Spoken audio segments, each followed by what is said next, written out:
of the task. And of course, you can say contribute depends on the size. Small company usually will put that in metrics because it's kind of important if they have a new person, that person just will be a small amount of people. And big company usually doesn't care about that. We have probably feed with technology. And we saw if you don't have that kind of clear, well-defined project, there's a problem. Like internet rules, especially this happens in my experience. It's like I was given a whole document about all the things I need to do, and I have zero idea like where should I start. I just feel like I need to finish everything before the end of my internship, and I feel like if I cannot finish it, I just fail. But in fact, it's like a good way to define that is really just separate tasks. If you finish it, that's what you will get.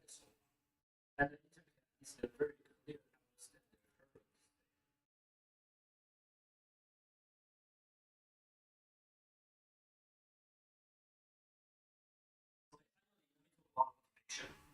Motivation, I would say, is probably the most important factor of this. But pretty easy to motivation is to have great mentorship to motivate. The essential thing I'm pretty sure most of the interhosts do is the regular one. Here, how regular it should be, I would say, if possible, they need one-on-one with the test. In the day one-on-one, what you need to do is just to do a project status checking and the technical support to avoid intern to dive too deep into the problem or ask without thinking.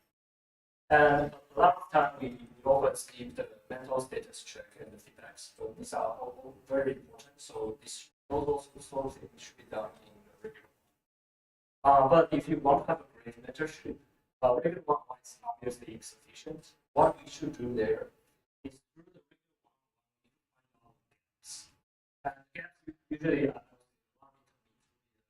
first they don't understand how to ask a question. This is probably one gap we can talk about. And the communication skills, such as they don't really do the proper code community in their school projects. So they really know how to document their work, make understand. And then over the hard skill side, need to ask like, hey, how do we learn language? Because the project you have may not be some language they are familiar, so technology enough. And another thing usually intern doesn't do in their school is the writing test. School projects often just don't have a way to write the test properly. This often will be a kind of good gaps that you can find out. And coding guidelines. And certain projects we need the intern to design their system, and also they need to do a final presentation. So those sort of things also require intern to and put that into a thing that's so-called weekly discussion. I think weekly discussion should be sufficient. In there, we can talk about hard skills, soft skill, or something in between. But if you want a great mentorship, this is not sufficient. You need more. What I did there is we need to find gaps and also topics. We need to find something we should talk about. In here, I probably just list the three of them. Actually, four. Maybe there's more. First thing is perspectives. I found like a lot of internet interesting question. Like even they already intern, they still say like I'm not a CS major. Like should I or I don't have a master's degree. Should I get a master's degree before I got hired? And industry knowledge is saying like maybe we should encourage just let the intern to figure out what other team work looks like. And the third thing, probably is the only thing in PyCon is the open source mindset. So a lot of companies internally develop a lot of tools. And we use those tools, we don't tell the intern like there's actually another equivalent technology outside of the company. And this is the thing I focus on. That's mainly because intern often ask me, hey, how should I tell my classmates what I did in my internship? And then I would say, you need to figure out open source solutions. then you can tell that this is the kind of equivalent thing I did in my internship. And final thing is the interview preparation is also one thing, because the intern is in the company, you are part of the industry, so you can share your insight on that too. So a great internship here, mentorship here, I would say is a way to motivate interns to grow the interns' long-term productivity and also their vision about their future career. It's not necessarily this intern will be hired, but they got those kind of long-term vision. They can have a better way to determine what they want. Takeaways here. Again, I talk about what a great intern should look like, and then it's successful. I talk about 3 successful factors related to that. So those factors can make the successful intern project and make the intern host great. First thing is we need to have a project with moderate business impact and a well-defined task with expectations and evaluate intern performance based on it. Finally, is we need to make internal motivation based on a great internship. Thank you.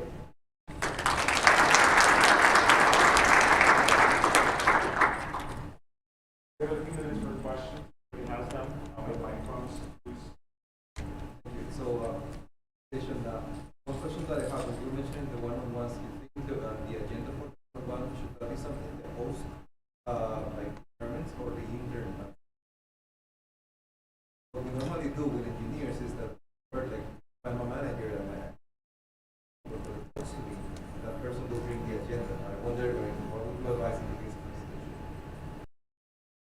In my experience, I would say it's probably better to have a template.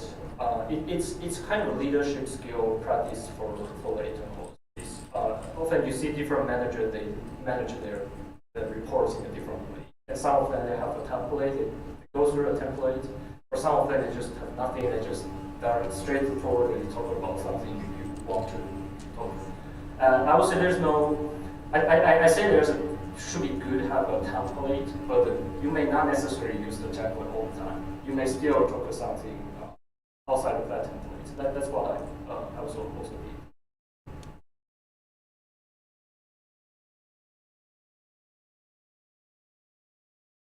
So, how much experience do you recommend?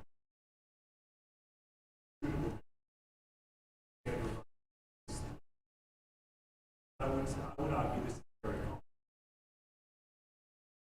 How much would you get?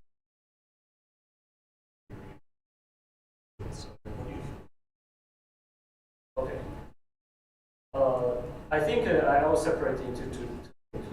Is when we define a project, when we design it, if an intern course is not yet experienced, I would say just pick the productizations.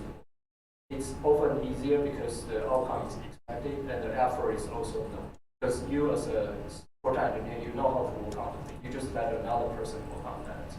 And that's often easier for the junior intern host to work on. And the second thing you talk about is kind of experience should the junior host or the person should start to work on host some intern. The company may have a kind of so-called co-host system. They can have a host plus a lot of other co-hosts. And so if some people, they are not yet confident to host someone, they can decide to co-host with other hosts. Then through that, they gain some experience. They eventually can also host some intern. Yeah.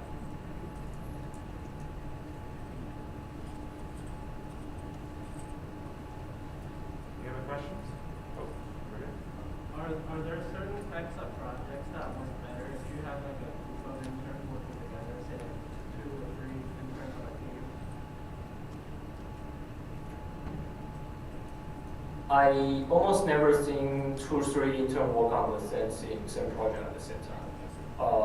They may have like kind of sibling project related, but they don't work on the same thing. That's the. I think that's one of the answer. What else? Sorry.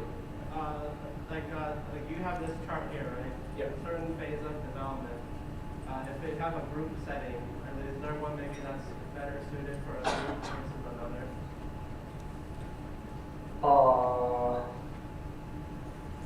Sorry, can you repeat again? Yeah, so you have 5 different stages, right? Uh-huh. if you had to pick one stake where, let's say, I have two interns work together on similar parts of the project, which one would you pick? I think if you have two interns there, that's very tricky. So I cannot really imagine like, if you are a single host, try to host two interns and provide such a kind of deep support at the same time. But if that really happened, I would say my idea there is their project need to be slightly similar. Hard skill side will be similar, so when you run some training, you can help both interns at the same time. That's probably the strategy I would. And it doesn't necessarily related to the which phase. It's related to the background of the project. I think we have one other question. But, Becca? I'm really starting off. I just started my internship experience.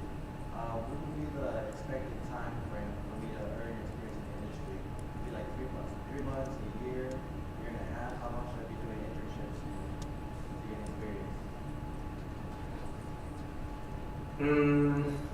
So, well, are you a student now? Sorry.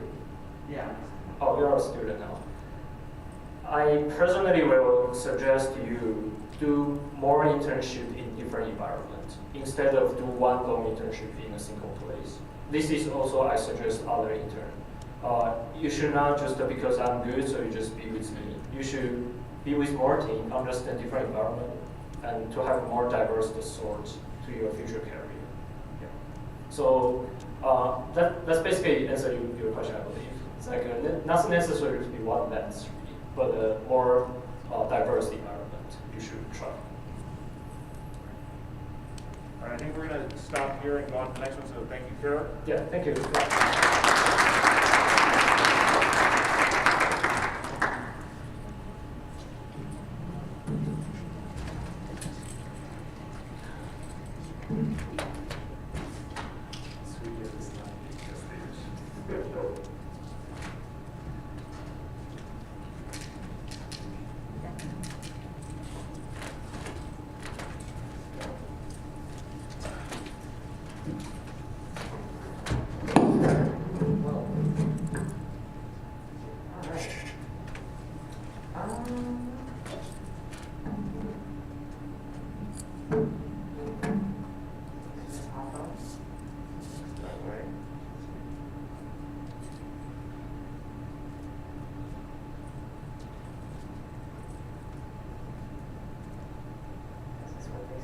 Yep.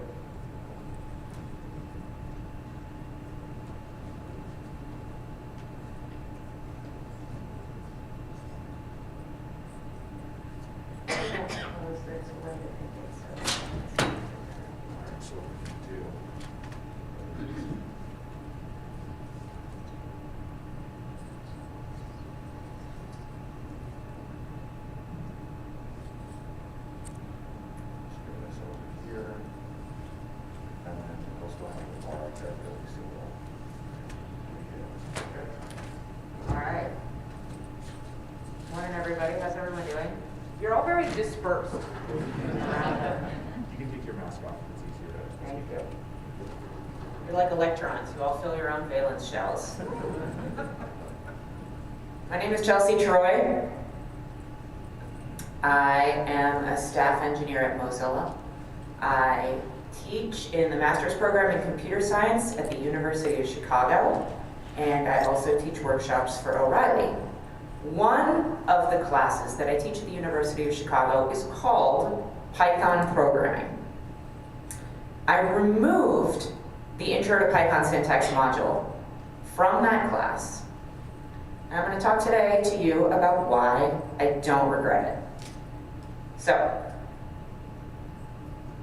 in my defense, I did sort of talk to some other people before I did this. I put this Twitter poll up.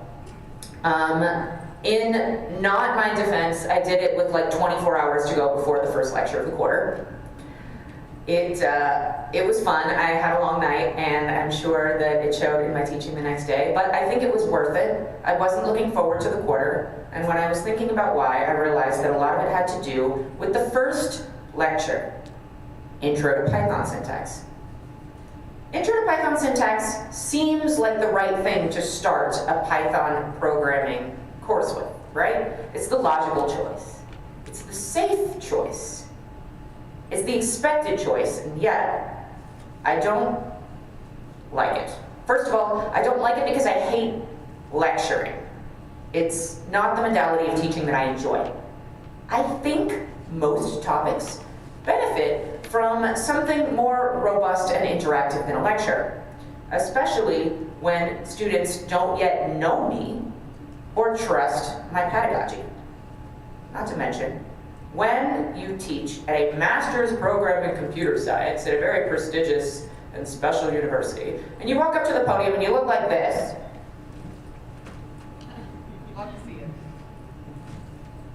people do not expect you to know what you're doing until you prove it.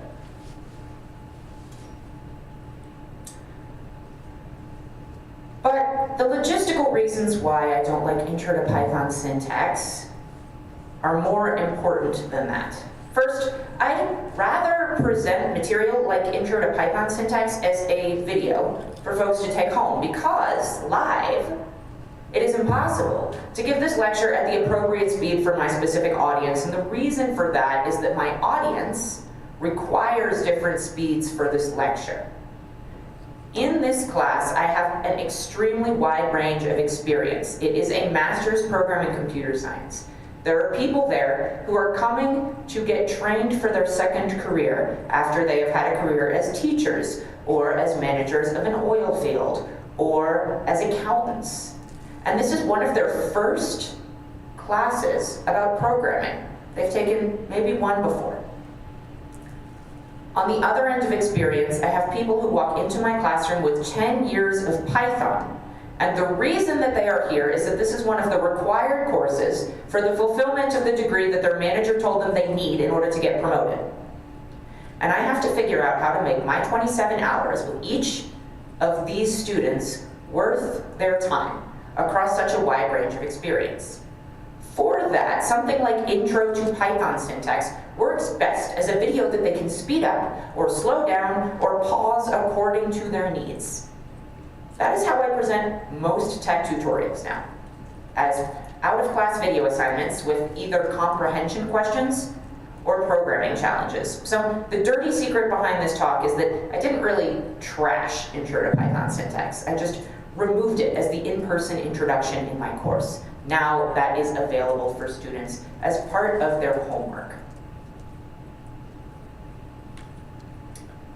That said, introductions to Python syntax still are not necessarily appropriate for the entire audience that I have in this class. Intro to Python syntax as a topic tends to fall into one of two categories. You either have to assume people don't know what a variable is and then deliver intro to programming at all, woven in with Intro to Python syntax. Or you have to assume that your audience has prior experience in another programming language, not just Python. And that's not most of my class, or most Pythonistas, to be honest. I mostly have people who either have written almost no code or they've written code largely in Python. And that's a lot of the audience for Python programming classes. Moreover, the longer I teach, the less often I initiate information transfer as a push. What do I mean by this?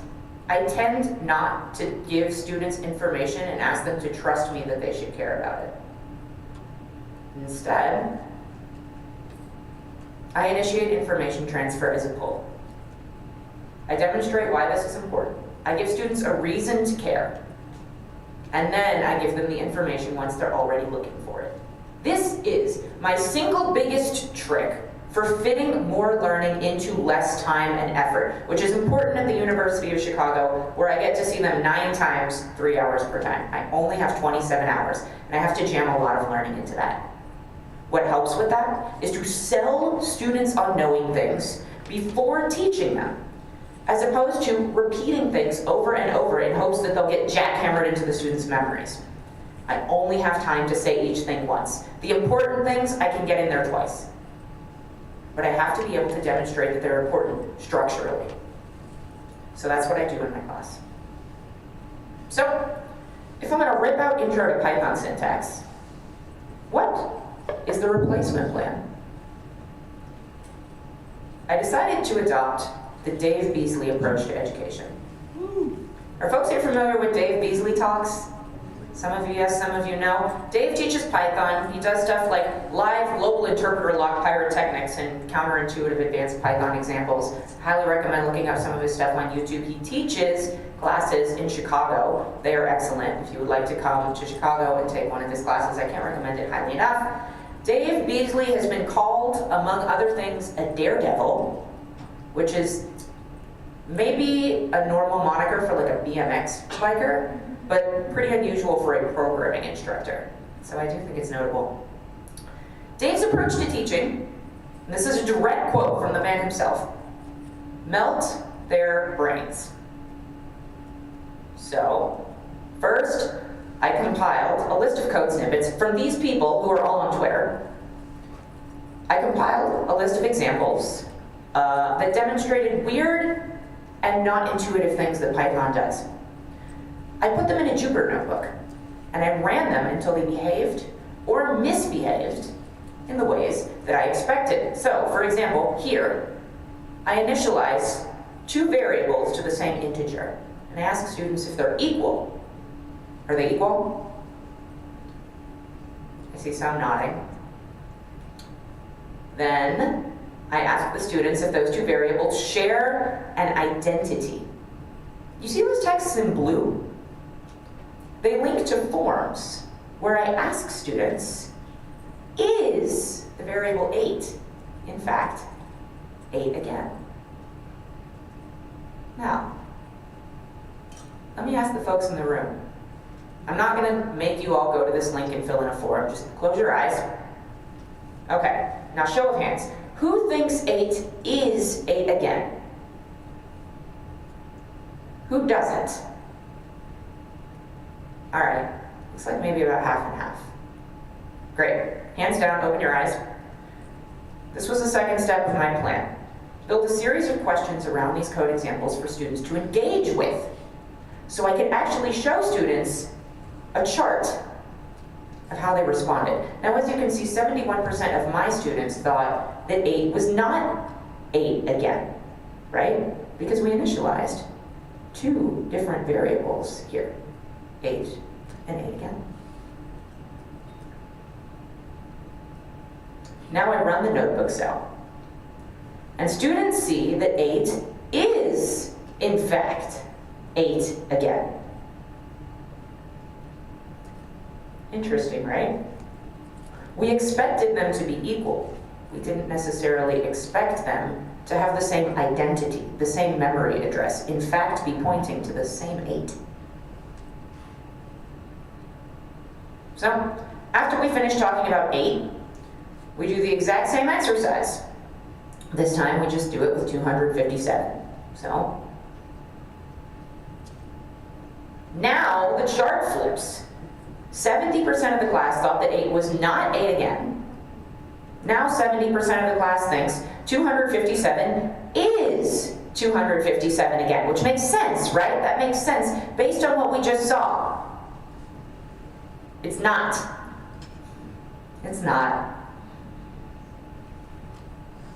If we initialize two variables that both point to 8, they have the same identity. If we initialize two variables that both point to 257, it's not the same identity in Python. Why isn't it? Especially, why don't these two variables share an identity when the ones for the 8s did? Does anybody have an answer? For the interpreter, everything up to like what 255 or 256 is the same object because it's faster than have to initialize or create these objects every time you assign it, right? So I'll repeat that answer.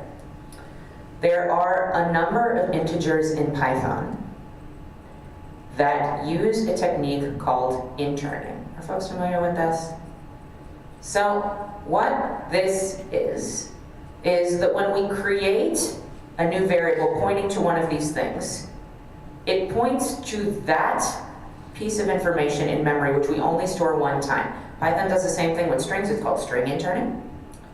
And it means that the processing of that variable is faster in exchange for it being a little bit slower at assignment time. It also means that those pieces of information take up less space on the system. If you are going to be using integers in Python, the vast, vast, vast majority of the time, you are going to be using one of the integers between -5 and 256, which are the ones that are stored like this. All the rest of the time, it goes ahead and attaches the names to different memory addresses for the different integers that you are using. It is a performance trade-off that the implementation of Python makes.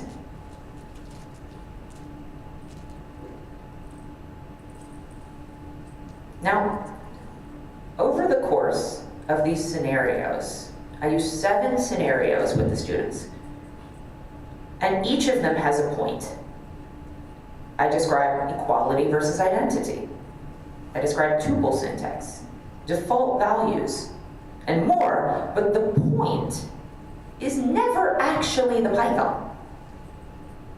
The point is, what do you need to practice to be a competent programmer?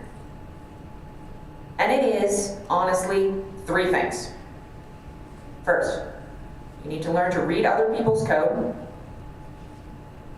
2, learn to build hypotheses about why and how code works. 3, learn how to test those hypotheses.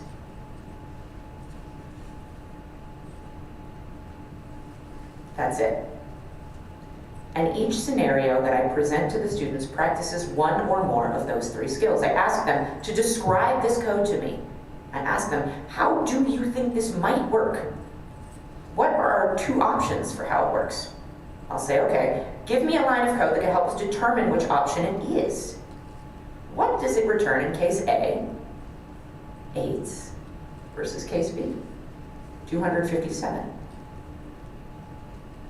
Now, Chelsea, couldn't you just do that with normal code and not weird edge cases? I could, but I want you to remember something, which is that some of these students know normal Python.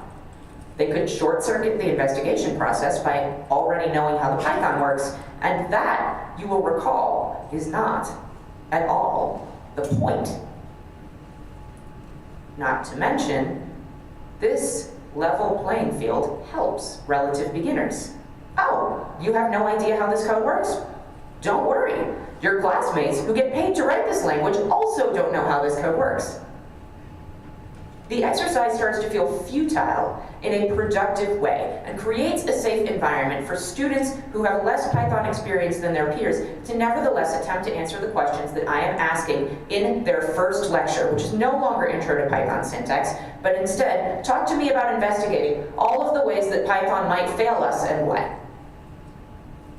Students think, well, I have a very slim chance of guessing correctly what this code does, so clearly I'm going to have to come up with some guesses and do a little digging. What is that? It's debugging. It's exactly debugging.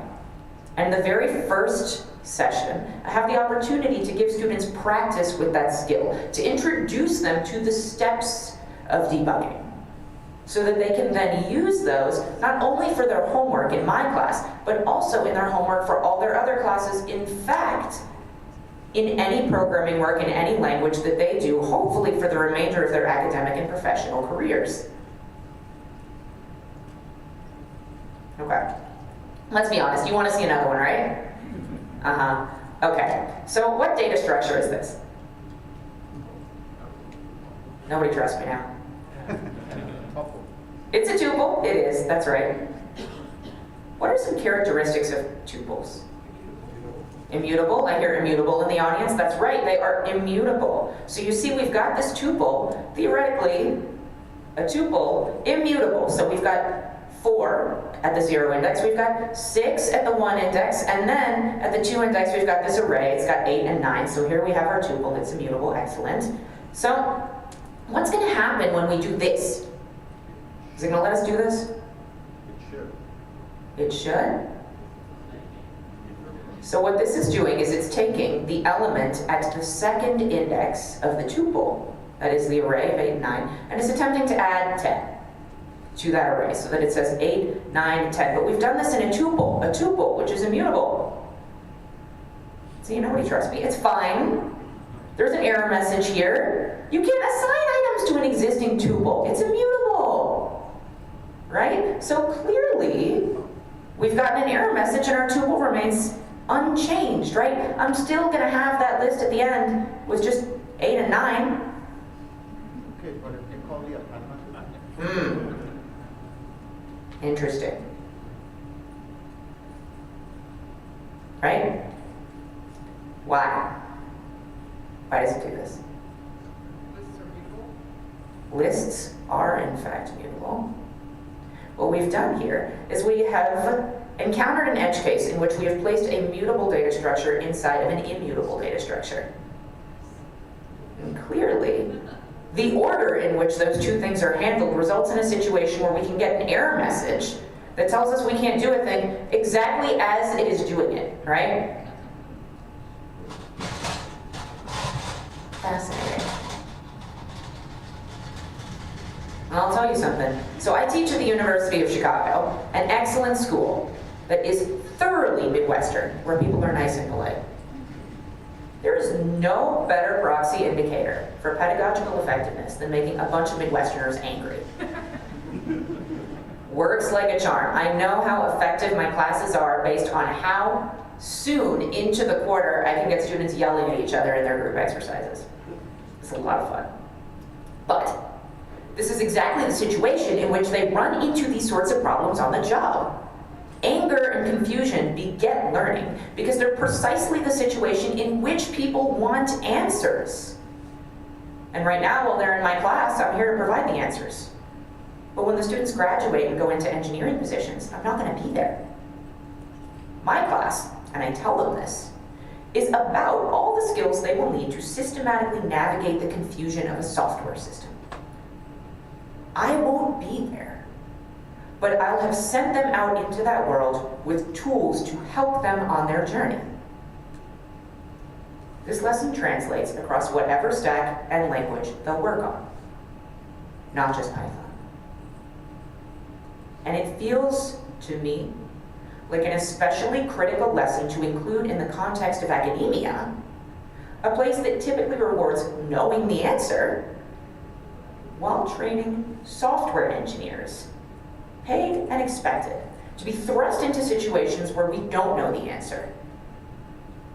I don't need my students to know the answer. I need them to know how to find it. Thank you.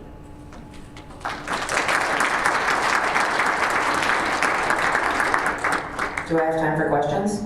All right, excellent. If you have a question, and you are okay with your voice being recorded, I would appreciate you walking up to the mic. I'll try to repeat the questions afterwards, but the mics will help everybody hear your question. Also, if you ask questions into the mic, you will be recorded for the live stream, so just keep that in mind.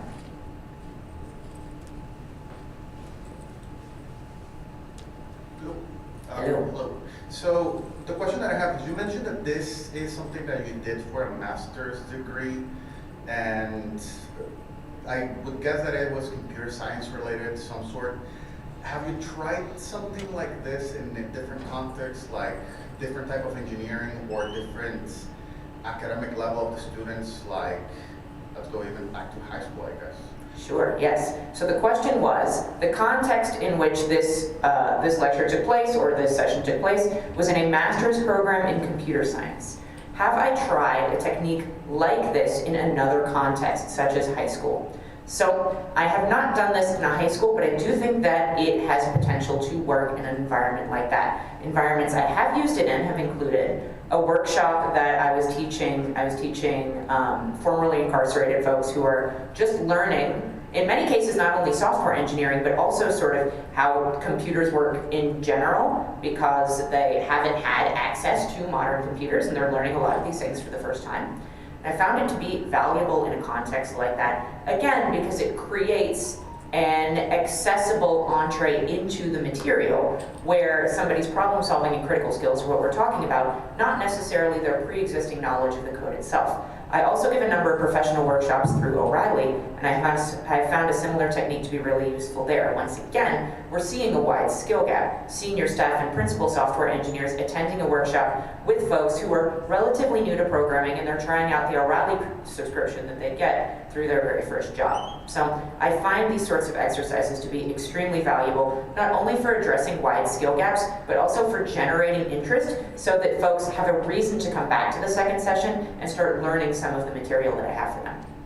Does that answer the question? Excellent. Okay, I think we've got another one. As a high school teacher, I would definitely love to talk about that more in detail of making this work for high schoolers. But my question is, in creating that poll, how do you create the poll and make them see it is important without going into the nitty-gritty details? That's a good question. So the question was, how do I create the poll to demonstrate that the information is important without going into the nitty-gritty details? I find that something that is really important as I'm creating that poll is to find something that the people on the top end of the experience ladder think they know the answer to. I find it very helpful to start off, but when they still trust me, when they still think it's going to be a normal computer science course, I start off with questions that I think the folks in the room with the most experience are going to think are easy questions. The folks with less experience in the room are not going to think any of the questions are easy questions, but I find that it makes the room feel more accessible automatically when the folks with less experience are seeing the folks who are confident that they know the answer not get it right. It also has an advantage for the students who come in with more experience because they thought they knew the answer, and within 60 seconds of being in my class, something happened that they didn't expect. That sort of surprise makes people want to sit up and pay attention. And it creates an opportunity for everybody to engage, not only with me, but also with each other. The information feels important because it surprised the folks with more experience. And the people with less experience are surprised that the people with more experience didn't know the answer to this. They were expecting to have an experience walking into this class where they got left behind by a bunch of computer science geniuses, and immediately that's not what happened. Now everybody wants to know what's coming out of my mouth next. I find that to be extremely useful, particularly at the beginning, because most intro lectures are super dry, and if I can establish right at the beginning, this is not going to be like that, automatically I have more student engagement from the beginning. Does that make sense? Excellent. I think we've got another one. Cool. Amazing, like really interesting lecture. It certainly brought out a lot of nostalgia and some of my favorite learning experiences. My question for you is, obviously I work at a university. I'm interested in seeing more faculty taking this approach, especially having been a student gone through it. Do you have any recommendations on educational resources, lesson plans, or further material to kind of take this approach, especially at like intro programming level courses? Absolutely. So the question was, what resources do I recommend for teachers and faculty as a resource for starting to incorporate some of these ideas into classes? So I've written a fair amount on this. I write a blog at chelseatroy.com. That's Chelsea, like the neighborhood in New York, or the football club, and then Troy, like Helen of Troy, chelseatroy.com. The category you're looking for is teaching. I do a lot of writing about different skills and things that I have tried for pedagogy on that blog, and it's all specific to programming education in that particular context. There is also a book that I highly recommend that changed the way that I organize my classroom. It's by Christopher Emden. It's called For White Folks Who Teach in the Hood and the Rest of Y'all Too. And it is about the ways that the culture of academia, the way that we assume we should present things, systematically includes some experiences and learning styles more than others. And when I started incorporating lessons from this book into my classes, I fully expected that what was going to happen was students who couldn't learn the information on their own, who needed a teacher, were going to be happier in my class and gravitate towards my classes. And students who didn't need a teacher, who could have learned it on their own anyway, were going to gravitate away from my classes. They weren't going to have as good of an experience. And I was okay with that trade-off. I was perfectly happy to be the teacher who specifically taught for the students who need a teacher.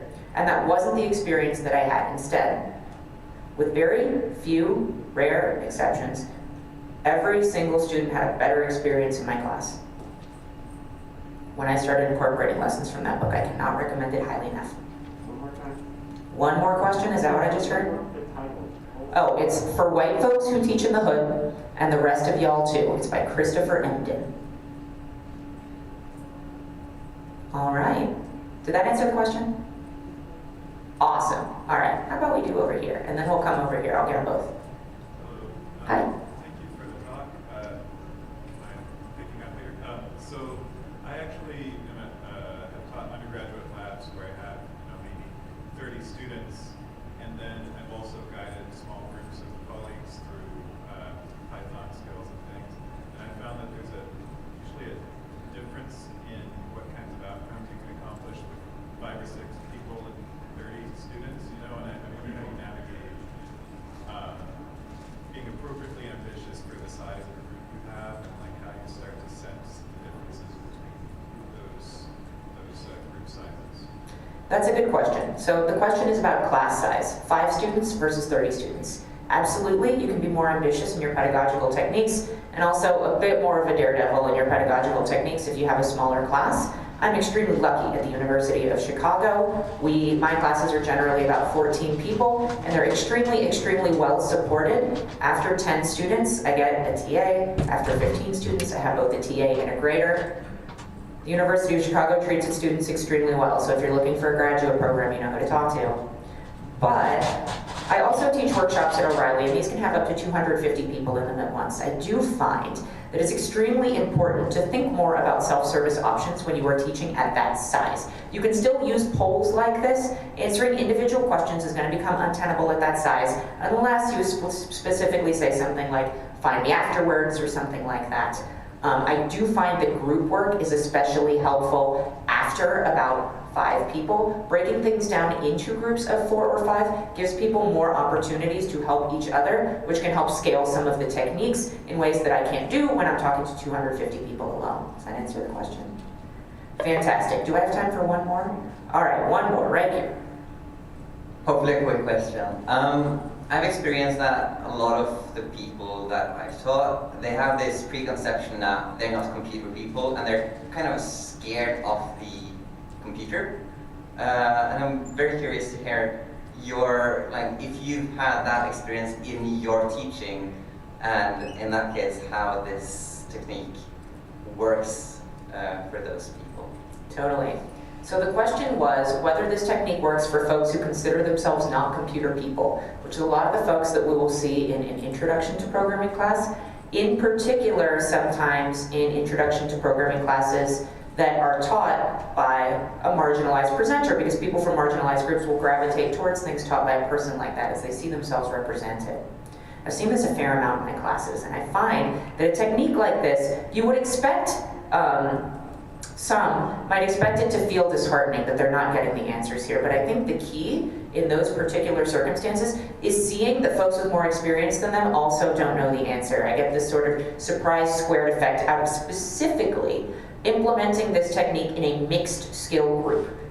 If I were speaking exclusively to folks who probably did not consider themselves computer people at all, there was nobody in the group who thought of themselves as a computer whiz, I might gravitate away from a technique like this. This would also be more likely to be a group where folks are not familiar with the idea of a variable or some of the other basic programming concepts that something like this assumes. This is a master's program. It's not folks' first programming course, so I have different ranges of skills in there, but generally things like what is a variable are things that my students tend to know for this lecture that I talked about right here.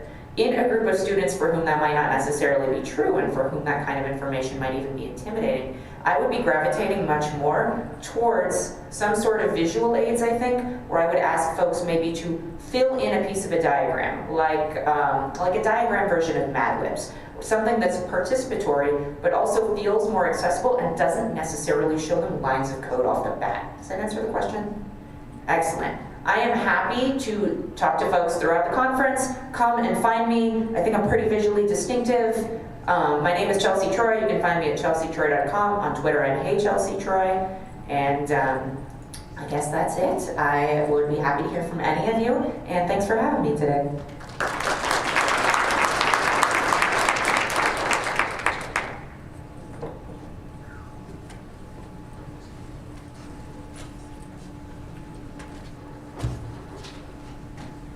Next up, we have Reuben Lerner, who's going to talk to us about online learning wins and fails.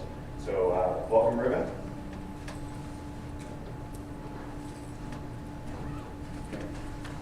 I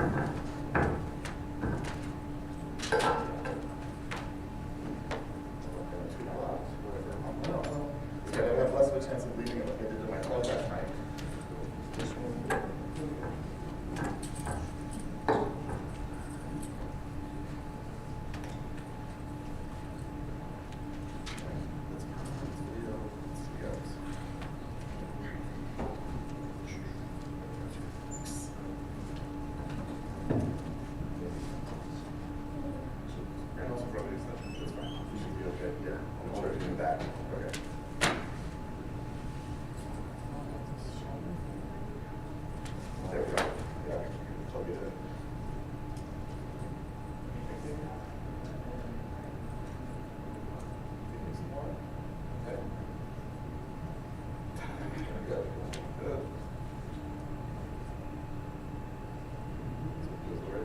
Yes, technology works sometimes. All right. Hey everyone. Good morning. Very, very excited to be here. So I'm going to be talking about online training, wins and fails. So my name is Reuben Lerner, and I teach Python full time. I've been a freelancer since 1995. I've been using Python since about then as well, or a little earlier, and I've been teaching Python more or less every day to companies around the world, individuals. I just teach all the time. I have a whole bunch of things that I do between mailing lists and books and videos and so on and so forth. And so yeah, so I've been doing this for a long time. And probably about 10 years ago, one of my clients came to me and said, well, we like the courses that you're doing in person. Would you be open to teaching online as well? And I said, sure, I'll be happy to. And without much fuss, they said, okay, well, here's WebEx, here's the date, time, link, go for it. And starting then, about a quarter of my time has been teaching online as opposed to frontal in person. And then, you might not have heard, but there was a bit of a pandemic going around over the last few years. And when that hit, no one really knew what was going to happen, except, oh my God, we're all staying home. And so, in the course of like a week or two, virtually all of my in-person training was canceled. And if you work for a company, you might be able to get a salary or something out of them when you're not working, but as a freelancer, that tends to bite into your income a bit. So I contacted this company for whom I've been doing online training, and I said, tell you what, why don't you fill my schedule till the rest of 2020? And they were kind enough to do that. And that was a relief to me and the food we want to buy to eat in my family. And slowly but surely over the course of the year, my other clients came to a similar conclusion of, actually, we're going to be okay with online training as well. And so little by little, all of my clients were more or less transitioning to doing online training, and that lasted for about 2.5 years. And so right now, I'm still doing training, but at least 90% of it is online. Sometimes, and I'll talk about this in a little bit, sometimes for people abroad. I mean, I'm originally from the US, but I've been living in Israel for a long time. So I can work with people in Israel, I can work with people abroad, I teach for O'Reilly online. I do my own courses online as well. And so I still have this sort of view of training. I get to see both how it is in person and how it is online. And I'm able to compare and contrast, and that's what we're going to do here.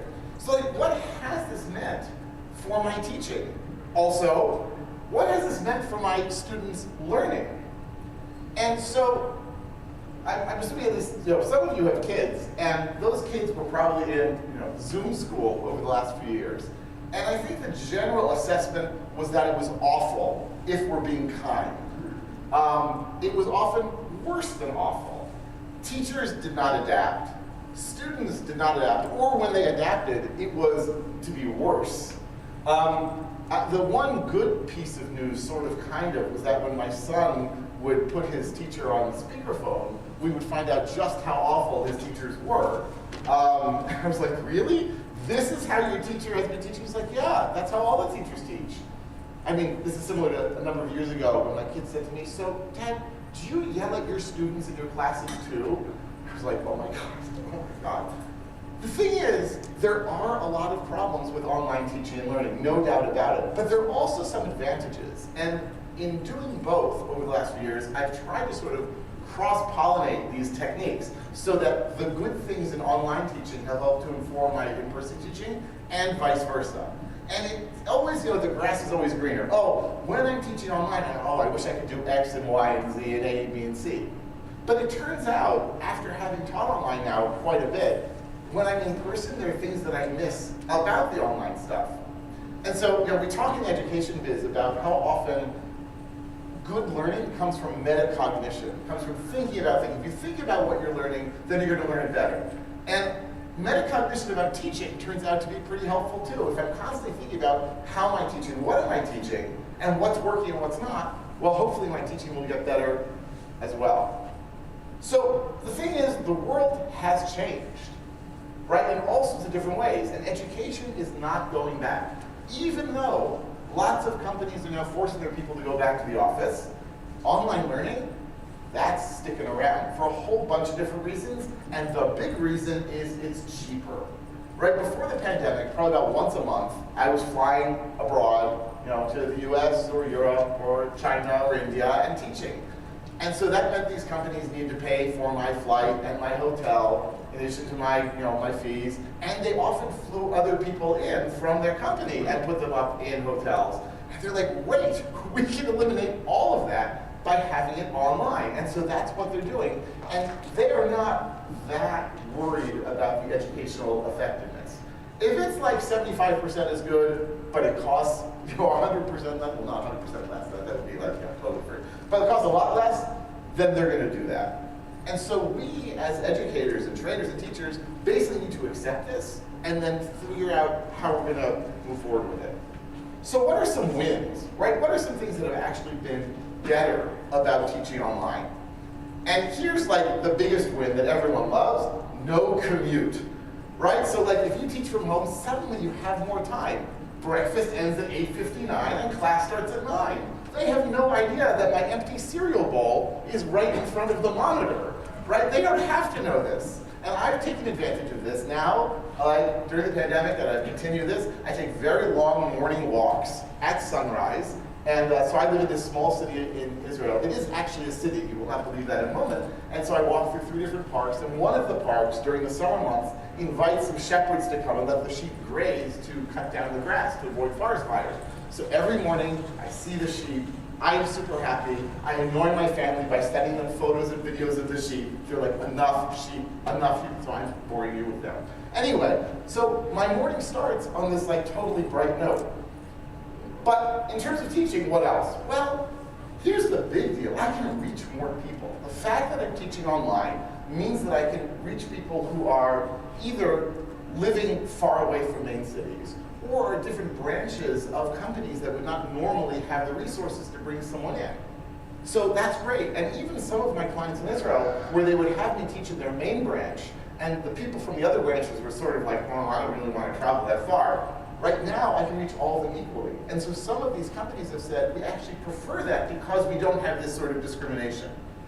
It also means that from my perspective, it's better for business because it means fewer courses are canceled. If they need to reach a certain minimum number to have a course actually happen, if they're drawing on the entirety of North America or the entirety of Middle East, Europe, Middle East, and Africa, well, the chances of being canceled are really small. Now, there is the issue of the time zone. right? So I agree, because I'm in Israel, I agree to teach US Eastern time.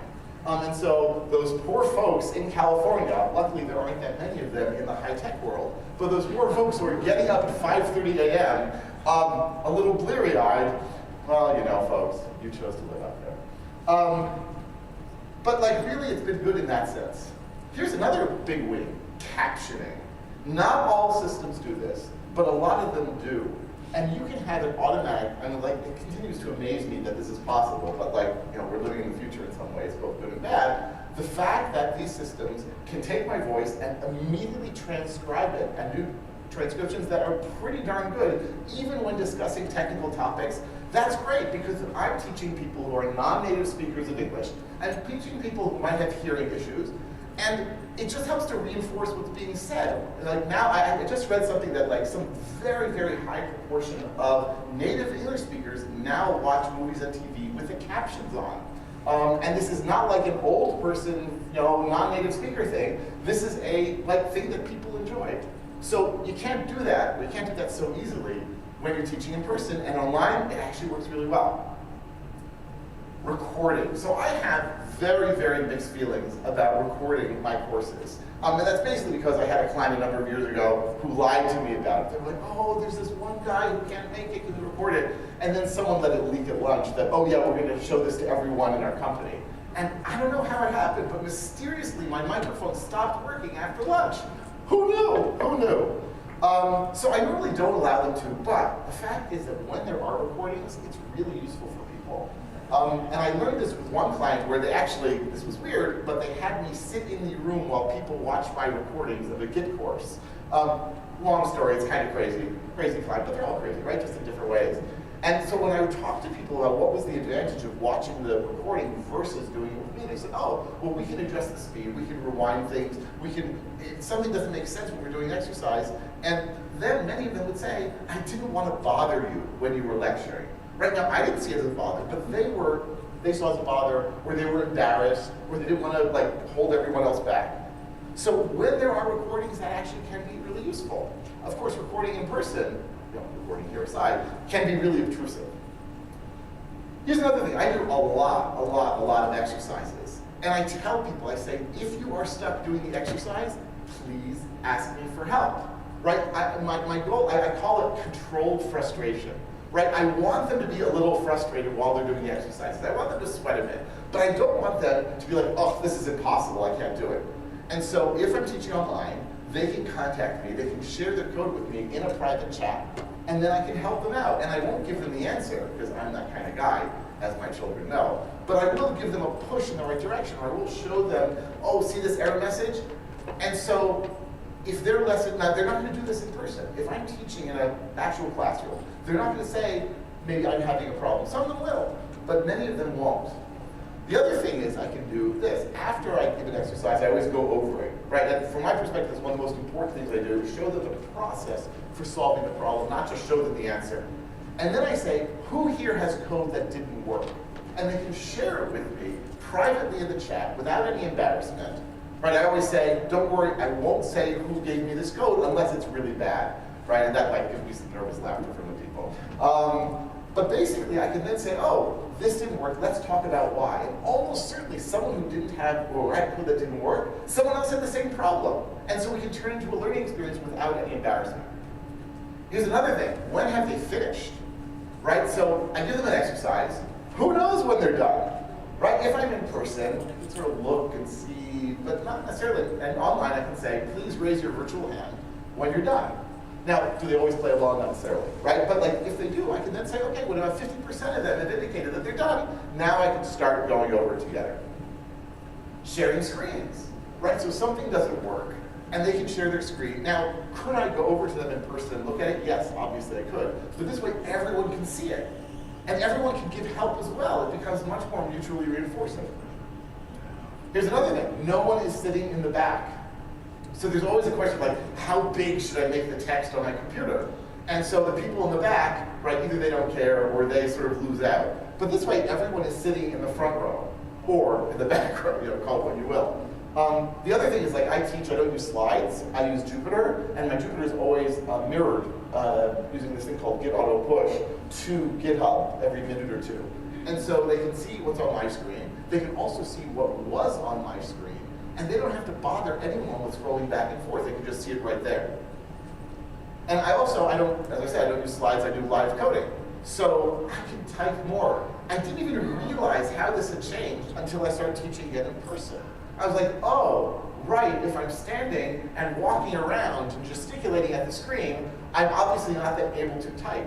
So when I'm live coding, I can put in tons of extra documentation and comments, and even like transcribe myself in some ways, but that's only when I'm in front of the computer. And so I definitely found that my online classes have better documentation, better notebooks, because that's just the way it is.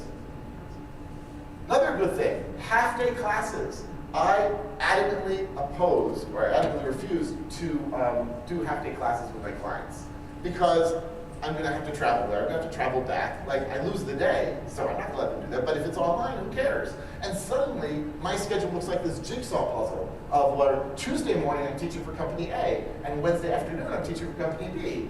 And like, I'll be teaching 2 continents in the same day. They don't know, I don't care, and it works out really well. So like, from a business perspective, it works well. And I will even admit that while I like teaching full days, because I feel like I'm getting, so we can get to the point, it's pedagogically effective, I do realize that at the end of a long day, especially a long day with me, they are exhausted.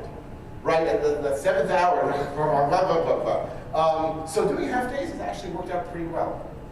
I even took it one step further with one client, where we do now what I call micro courses, where it's 90-minute courses, and now this has been good for my business, where I can offer these 30-plus courses on specific topics. They can also then do courses that are not going to interrupt people's work too much, right? Because that's always one of their objections. Oh, but people have real work to do. 90 minutes, right? No one's getting any work done anyway, and or if the length of the meeting, we can do a quickie, let's touch this subject and then get out. Shorter time, it's focused, it's cheaper for them as well. And finally, like different personalities. People who are extremely shy in person can be, not necessarily, but can be very outgoing and chatty and participate a lot online. And so for them, this online learning was a big, big win. So this is a lot of ways that online learning is actually superior to in-person learning. But, another but, right? It's not all great. There are also some problems, and whether these are fatal, I don't know, but there are things we have to consider when we're doing it. So first of all, the infrastructure needs go up. So basically, when it was clear to me that like the pandemic was going to happen in like, I don't know, mid-February of 2020, I called our local like internet company and I said, I need a business line. I know that like my business is going to switch to online, and I got a desktop machine rather than a laptop. So I was like, this is my business for the next few years. I better make sure it doesn't go down. Your computer, as an instructor, your computer needs to be good enough, your bandwidth needs to be good enough. If it's going down all the time, that's like a problem. And by the way, your students also are potentially going to have this sort of issue, right? How many times did we hear during the pandemic of kids in school where how many computers can a family reasonably expected to have, right? Like, and how many rooms can a family be expected to have so that people aren't interfering with one another? So it's definitely like a nice thing to be able to say, oh, I have my home office and so forth, but not everyone has that. And quiet rooms, private rooms. People were very embarrassed to show their homes, and they were embarrassed to have like their kids interrupt. Now I see that as cute and wonderful and terrific, but like I've had a home office for years and years and years, and it doesn't bother me for people to know that like, oh, my kid just came in, or they're locked out because they lost their key again. We put an electronic lock, so we put a stop to that. Boy, oh boy. But like I was unlocking the door for many children many times in the middle of teaching, and that's just the way it is. But here's another thing. People don't show up. So I have this all the time. Like every time I do corporate training, if it's in person, they show up. If it's online, a lot of times they just don't. They don't take it as seriously. And so really, I had this one class. I did a 2-day course in regular expressions. There were 4 people signed up for the course. And for whatever reason, the company decided to do it anyway. Day 1, 2 people show up. After lunch, only 1 remains. Then the second day, it was only him. he had a great class because I would answer exactly what questions he were, and he gave me a terrible review. It was really horrible. But like people, and I know who it was, right? Like people just don't show up to these online courses because they don't see it as, you know, as serious as important. And even when they do show up, their participation plummets. And if there's one core problem with online teaching, it is this: the sense of presence is much lower. That we're not in the same room. Right, so they don't feel me being there, I don't feel them being there, they don't feel each other being there. And so who's paying attention? Do I see their faces? Do I see what they're doing? Do I see that they're paying attention to me, or checking their mail, or doing work? People ask many, many, many fewer questions. People do fewer exercises. So I said before, oh, I'll have them raise their virtual hands. Yeah, that's great, if they ever do. So I taught this course a number of months ago for a well-known company that's named for a fruit. And basically, they had like 30 people in the class. I'm going to talk about this in a moment also, but none of them had their cameras on. None of them were asking questions. And when I asked, like, you know, tell me when you're done with the exercise, almost no one did that either. Who knows what's happening? Who knows if they're paying attention? It was very, very frustrating, because also then I don't know, do I ratchet it faster or slower? I just don't have a metric for doing that. And yet the camera business is super, super annoying. I have to basically beg them to turn their cameras on. And they'll be like, oh, they'll be like, oh, it's too early, right? Or I'm at home, or maybe they're not really there, or they just don't want to, right? And so that feeling of presence is really, really missing for all these reasons. Now, some of my clients, some companies will require having the camera on, and it is so wonderful when they do. There's also a cultural sort of thing, right? So again, I live in Israel. People in Israel, like the whole ethos of Israel is don't listen to authority. That's like, you can summarize the whole country in one sentence like that. So when I say turn on your cameras, they're like, yeah, whatever, they don't. By contrast, you have certain European countries where if they are told to put on the camera, I will put on the camera, right? Like obviously. So like my Swiss and my German students, always, like from the moment they get in. And everyone else is sort of in the middle of that. So I try to like encourage it, but I'm not going to beg them every time to do it. And it's really, really frustrating. It's not only me that's missing out, they are missing out as well. And by the way, like my wife, she's like, how can you speak to people for 8 hours like these gray rectangles? And it's hard, it's weird. I'll say also that when I speak to training managers about this, like I spoke to a training manager about, you know, this class that no one had their cameras on, no one was participating. She was like, yeah, we know these online classes aren't as good. So like, what? But yeah, and ignoring the exercises, they'll do that as well. Now, when we're doing stuff in person, I really, really try to have my students pair program. And I tell them, I say, I want you to have 2 people on one computer. People hate this. Like programmers are like, I'm just struggle through it myself. I'm like a really smart person. Okay, great. And I tell them, I say, most of you will not want to do this. Those of you who do this will learn more and gain more from this training. You really, really should. But online, doesn't happen. Can't happen. I've tried it. I've tried a bunch of different ways. And even if you use a breakout room, that's good for discussion, but it's not good for pair programming because they can't see the same screen. You can't share screens there, and it's really, really frustrating. So I've just given up on that, unfortunately. Fixing technical problems, right? Like if I can share the screen and help them, maybe, but if they have deeper problems, I don't know. So what have I changed in my training, and what do I recommend? So first of all, I now try to send email before the class. And I know this like seems sort of obvious in retrospect, but it is almost never done, at least in my experience, with corporate training. Right, like sending something to people in advance, hi, I'm going to be your instructor, these are the expectations. And I say, here's how I teach with Jupyter, here is a link to my YouTube video about how to install Jupyter if you want to use that. Right, and I say cameras are mandatory. As I said before, not everyone listens to that, but at least I give it a try. And I try to show them this is a serious class, we're going to have fun, you're going to learn a lot, but I really want you to participate, really, really a lot. The other thing is more enthusiasm. Right? You can tell I'm like, really, wired generally, this is really the way I am. But when I'm teaching online, I try to crank it up even a little bit more to what I call fill the room. Right? Because they need to sort of like feel me coming out of their screens at them so that they will be more active and more participatory. And that does help. I normally ask people for questions. I also say, if you have a question, just interrupt me. Unmute your microphone and ask. It's okay to interrupt me.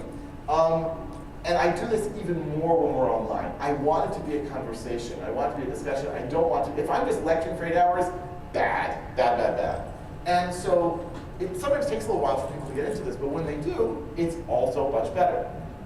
Also, make it relevant, right? This is true in general for teaching, but again, especially online, I try to sort of, encourage them. I say, if you have a document that you parse, like, again, I'll use regular expressions as an example, bring it in, right? Bring it in. Let's spend 2 hours, or an hour, or even 10 minutes looking at your document, helping you to solve and do things with it, because that will make this class more relevant for you. You will see the value in it, and you'll pay attention more and participate more.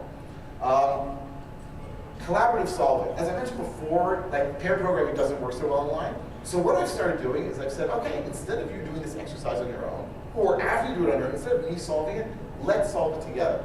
And then I say, okay, I want each person to give me one suggestion, like, what do we do next? And what do we do next? What do we do next? I try to avoid having the same person, like, hug it all up. And that actually works really, really well, in part because they will, of course, being beginners, make mistakes.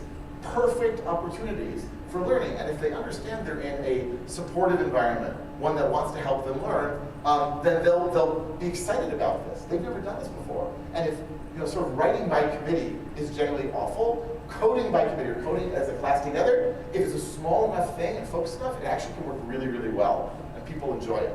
And so I've started doing this in person also. And I definitely think live coding instead of slides is one of the best ways that I've found, both in person and online, for drawing people in. Not only because it's sort of different, not only because they can't like go to these slides to see what I wrote in a previous class, like they actually need to be there and pay attention. But here's the other thing. It means I can pivot right away and change what I'm doing in real time. So if someone asks me a question, I'll be like, hey, that's your question, let's go into it. And what we would consider a tangent or somewhat irrelevant can actually be a great learning opportunity. So if they say, well, which is faster to do X or Y? I'm like, let's find out. And I show them how to use TimeIt inside of Jupyter. If they say, well, what happens if I define the function this way versus that way? I say, let's try it. And the attitude of let's try it is, I think, an important, healthy thing for them to learn about programming in general. I say to them often that I use Jupyter because Jupyter is my Python laboratory. I can do lots of experiments. And I want them to experiment also, and that gets them more engaged. Be forgiving. Right? Like, so people are nervous about learning online. People are nervous about learning programming anyway. So, like, encourage them. Like, I mean, I really hope no instructor in general would be like, that's a terrible question. Why would you think that? Except for maybe my children's teachers that we heard during the pandemic. But in general, if you're like, oh, that's really interesting, let's check, let's try. Have a good time. I always say, like, people talk to me about, like, how to give talks at conferences. I'm like, if you're enjoying yourself, then the audience is probably enjoying itself too. Or at least that's what I convince myself of with telling stupid jokes. And so when you are teaching, try to enjoy, and that will come through. And finally, experiment. No one has all the answers. No one knows. It's always a matter of, let me try things, let me see what's going to work, and if it doesn't work, well, the next class doesn't have to know that I tried that stupid idea, but if it does work, then the next class will think, whoa, what a genius, how did he know that this works? Because the previous class was my guinea pig. Constantly doing this, as I said before, sort of teaching metacognition is really going to be helpful, and it's just constant improvement. Anyway, these are the lessons that I've learned. Hope they were useful. I think do we have any time for questions? We have time for very short questions to which I answer yes or no. Thanks so much.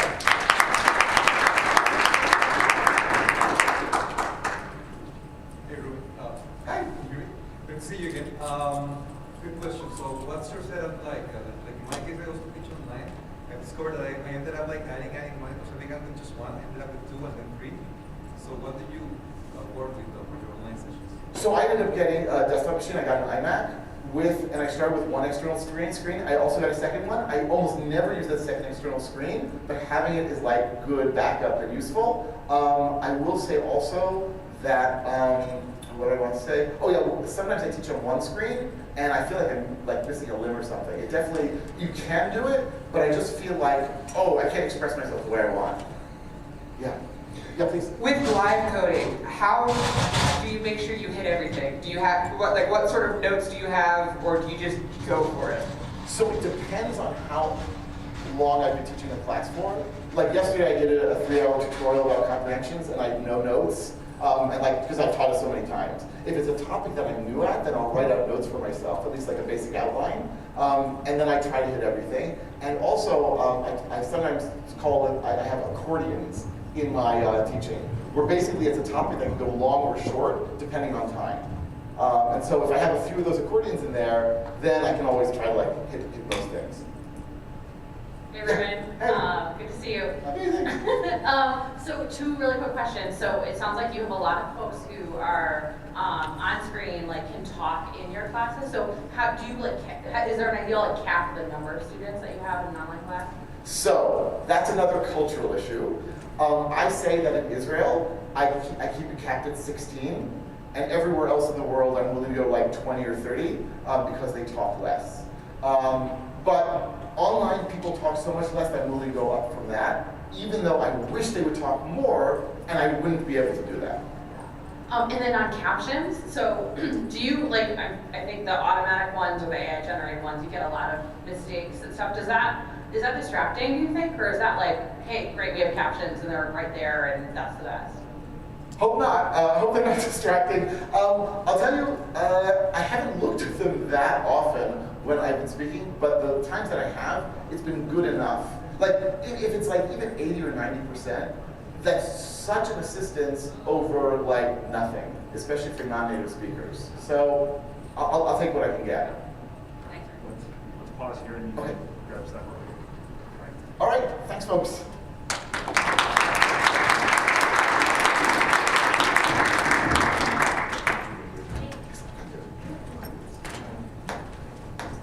All right, everyone, at this point we've got about a 10-minute break built in, so you can get up, stretch your legs. As I mentioned before, there's coffee and tea upstairs. There should still be some refreshments up there. I think it's like fruits and bananas and things like that. We'll come back at about 5 after 11, and we'll hear from Kathy Remore and Nisha Talagala. So see you back here in about 10 minutes.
That's true.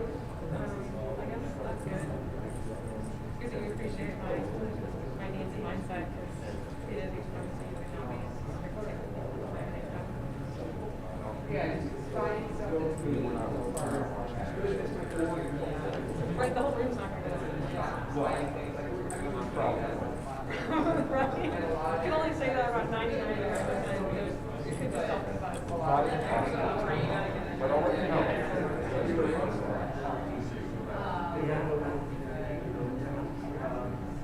Yeah, a lot of them are engaged.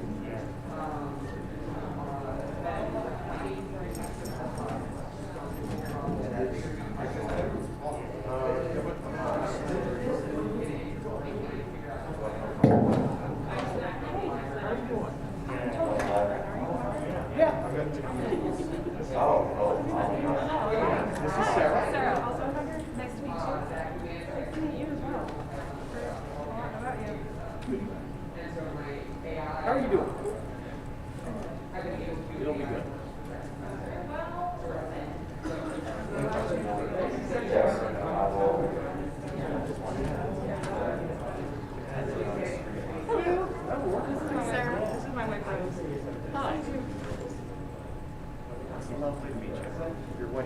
absolutely stuck out. Congratulations on that.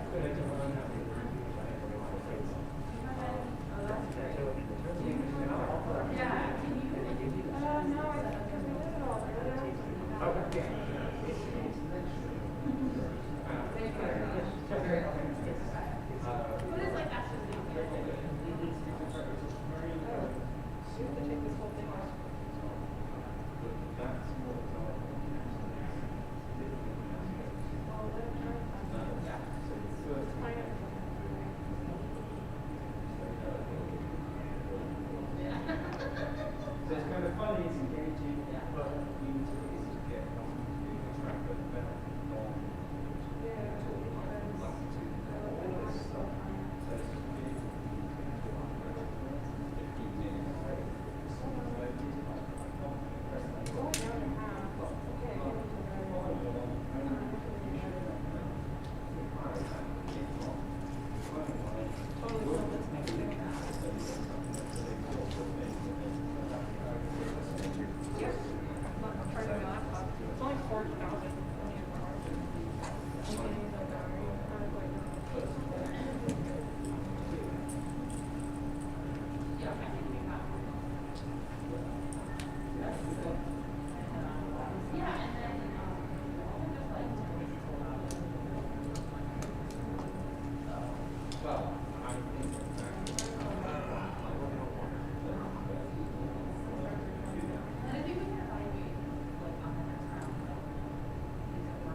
No, I totally get it.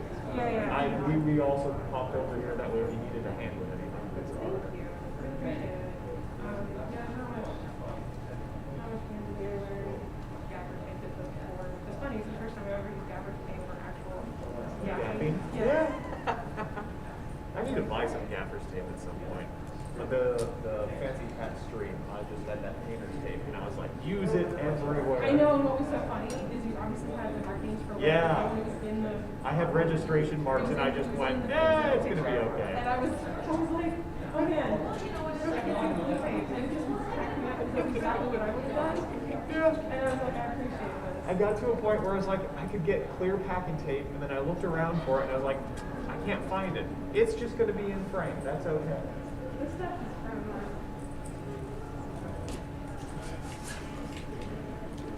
Gaffer Power. It's on Amazon, and it comes in like 30 colors. Yeah. That's what I. Yeah, that's why I was on it. Yeah. Make me USA. That's what it is. And then I got a workshop.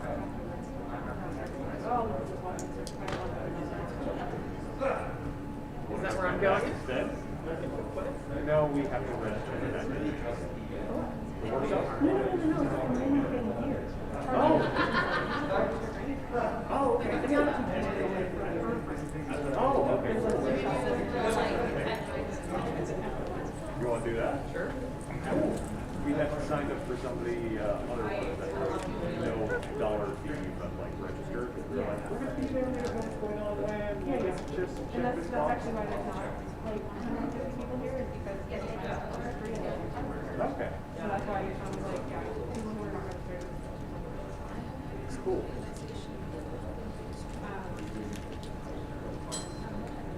So Alan might also see it for Yes. Yeah.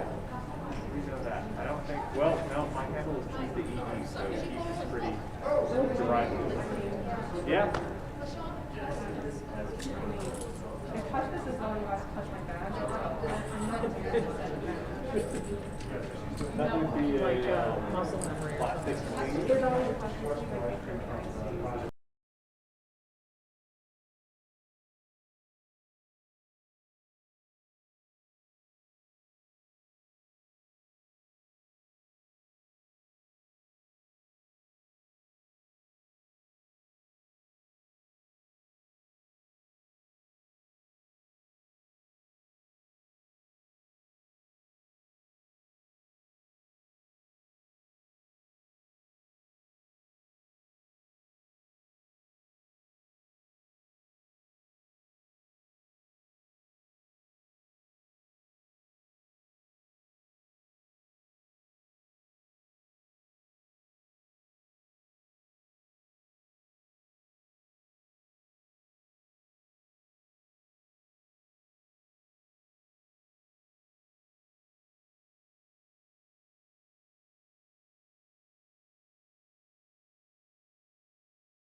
Ready? I think we're ready. But all of the stuff for how to write myself, and I just want to know yes. My understanding is that the aha moment, and I actually don't know. Okay, and you're next? Yeah. All right, I'll go back. Okay. I can do that. I'm going to pull up the second.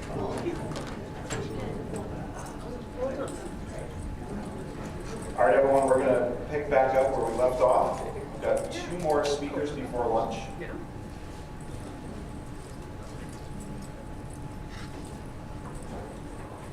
Right? All right.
We're going to see if this works automatically or if I have to actually do something together to connect. Can't hear you. Can't hear you. Yep, sorry.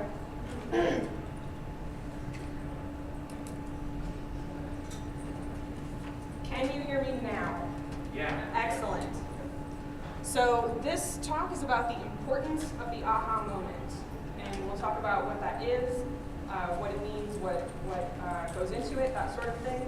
And then we will talk about actual moments that people have experienced, and then we will wrap up with what can go into finding your own.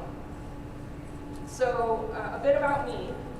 I am a maker, programmer, photographer, mentor, classically trained vocalist, intermittent chef, one-time gardener, and lover of excellent bags.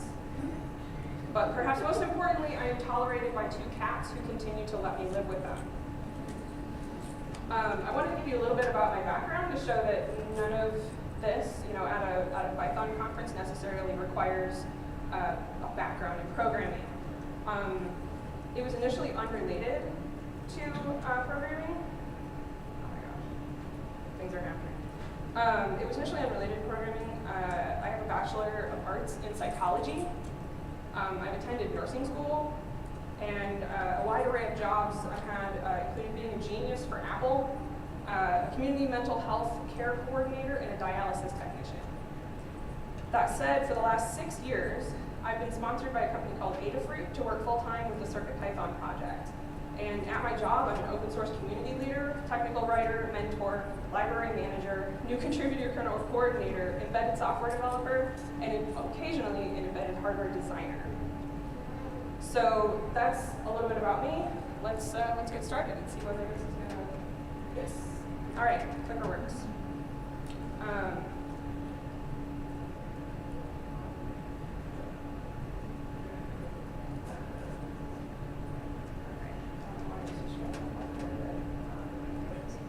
All right, so what is an aha moment? It's also known as the eureka effect or a eureka moment. The dictionary definitions are sudden triumphant discovery, inspiration, or insight, or a person realizing or solving a problem or solving something. And each of those are how, in 2 different places, an aha moment is defined. It's also important to point out that it is a form of creative thinking. Creativity does not simply refer to the arts or music. It's found everywhere in science, programming, and more, anywhere that involves problem solving. So what makes an aha moment? So suddenness is a key factor. These are 4 key factors that identify what the moment is. Suddenness in the sense that the experience is surprising and immediate. It's easy. The solution was processed without difficulty. That said, that is in that moment. There's obviously a lot of difficulty before that moment. Has a positive effect. Insights are gratifying. And typically when you experience an aha moment, you have a positive feeling after it showing up after so long. And that's a positive effect it has on you. The confident perception of truth is the last thing. Basically, the person who experiences it judges the solution that you came to be correct, and you're very confident about that solution. It's worth noting that research indicates that often this is not simply a perception, and that often the results of an aha moment are actually true. These characteristics are not separate, and they can be combined in different ways to complete the aha moment, albeit in different ways depending on how the process goes for the individual. So let's talk about the element of surprise. What is surprise? It's being wrong about what comes next. So therefore, being pleasantly surprised is being happy about being wrong. As someone working through something and struggling, much of the time their expectations become that they will not be able to figure it out. When the aha moment happens, it comes as a surprise, and those negative expectations are subverted through that person's own effort. Essentially, a person expects failure and ends up succeeding due to their own labor, and this comes as quite a surprise. There is the, albeit very much probably never happened, story of Isaac Newton sitting under a tree pontificating. An apple falls from the tree, bonks him on the head, and inspires the theory of motion and gravity. It's a very stark example of an aha moment. I highly doubt that yours is going to come through getting bonked in the head, but maybe it will. So the struggle ahead of the moment. So there's 2 sides to struggle. Struggle can be good and struggle can be bad. And the good side, the bigger the investment, the bigger the potential for the potentially bigger emotional payout. You might feel more accomplished when you're solving something following a struggle versus when it comes easily to you with less effort. But it can also be bad. It discourages and shuts down creative thinking, especially when the topic or activity is not essential to one's well-being. If a person is not necessarily connected to the topic, such as in a required class, struggling is that much more likely to cause these negative effects. That said, there will be times when it may be more important to remember that sometimes a task might not be for you. It's absolutely okay to decide to take a break or choose to move on to something else entirely. This can help you regain your creative thinking and put you in a better position to to experience the moment. The F fuck it moment is basically the polar opposite of the aha moment. It occurs when the struggle becomes too great or frustrating and the person chooses to give up on trying to work on it. And it is the one thing that will guarantee you don't experience an aha moment. It's important to avoid this moment at all costs. Short of giving up completely, there's always a chance to go on and end up experiencing the aha moment. It is important to keep an eye on what type of struggle your learners or students are experiencing for two reasons. You want to encourage the positive struggle, and you want to address the negative possibilities before they reach the worst case scenario, which is to say, you want to work with them before they end up giving up. When your learners are experiencing positive struggle, it's important to encourage them and recognize the effort that they're putting into completing the class, or the task rather. If they're experiencing negative, it's especially important to encourage these learners and recognize the effort they are putting in as well. But you want to make sure that you're also working with them further to ensure that they're not, basically make it not be negative for them to the best of your abilities. When it becomes clear that the struggle is becoming too much, provide assistance, perhaps by giving away more than you would to another learner, to help them get past the thing that's stumping them, or allow them to move forward in their learning. When they do give up, work with them to find some aspect of that task that they can connect with, something that interests them. Assist them with reaching the point where this aspect of the task applies, and ensure that they are at a place where they can continue without wanting to give up. If nothing about that task works for them, consider finding another task for them so that they can succeed at, or that a task that they can succeed at before you bring them back to the original task, and perhaps they're able to come at it with a fresh look. The opposite of progress is lack of momentum. And this is why it's incredibly important to try to avoid your learners giving up.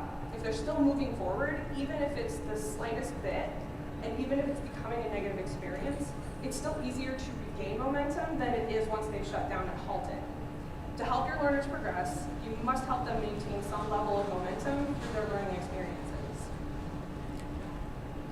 So I want to talk about some realities of the aha moment. It's not all about, apples on the head and suddenly, creating theories of motion. It is obviously different for everyone, but sometimes it can require reaching a critical mass of knowledge before the moment occurs. Some moments may take, years or months to happen.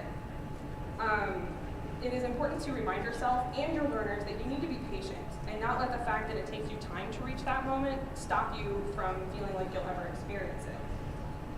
You cannot force an aha moment to happen. It must by nature happen organically.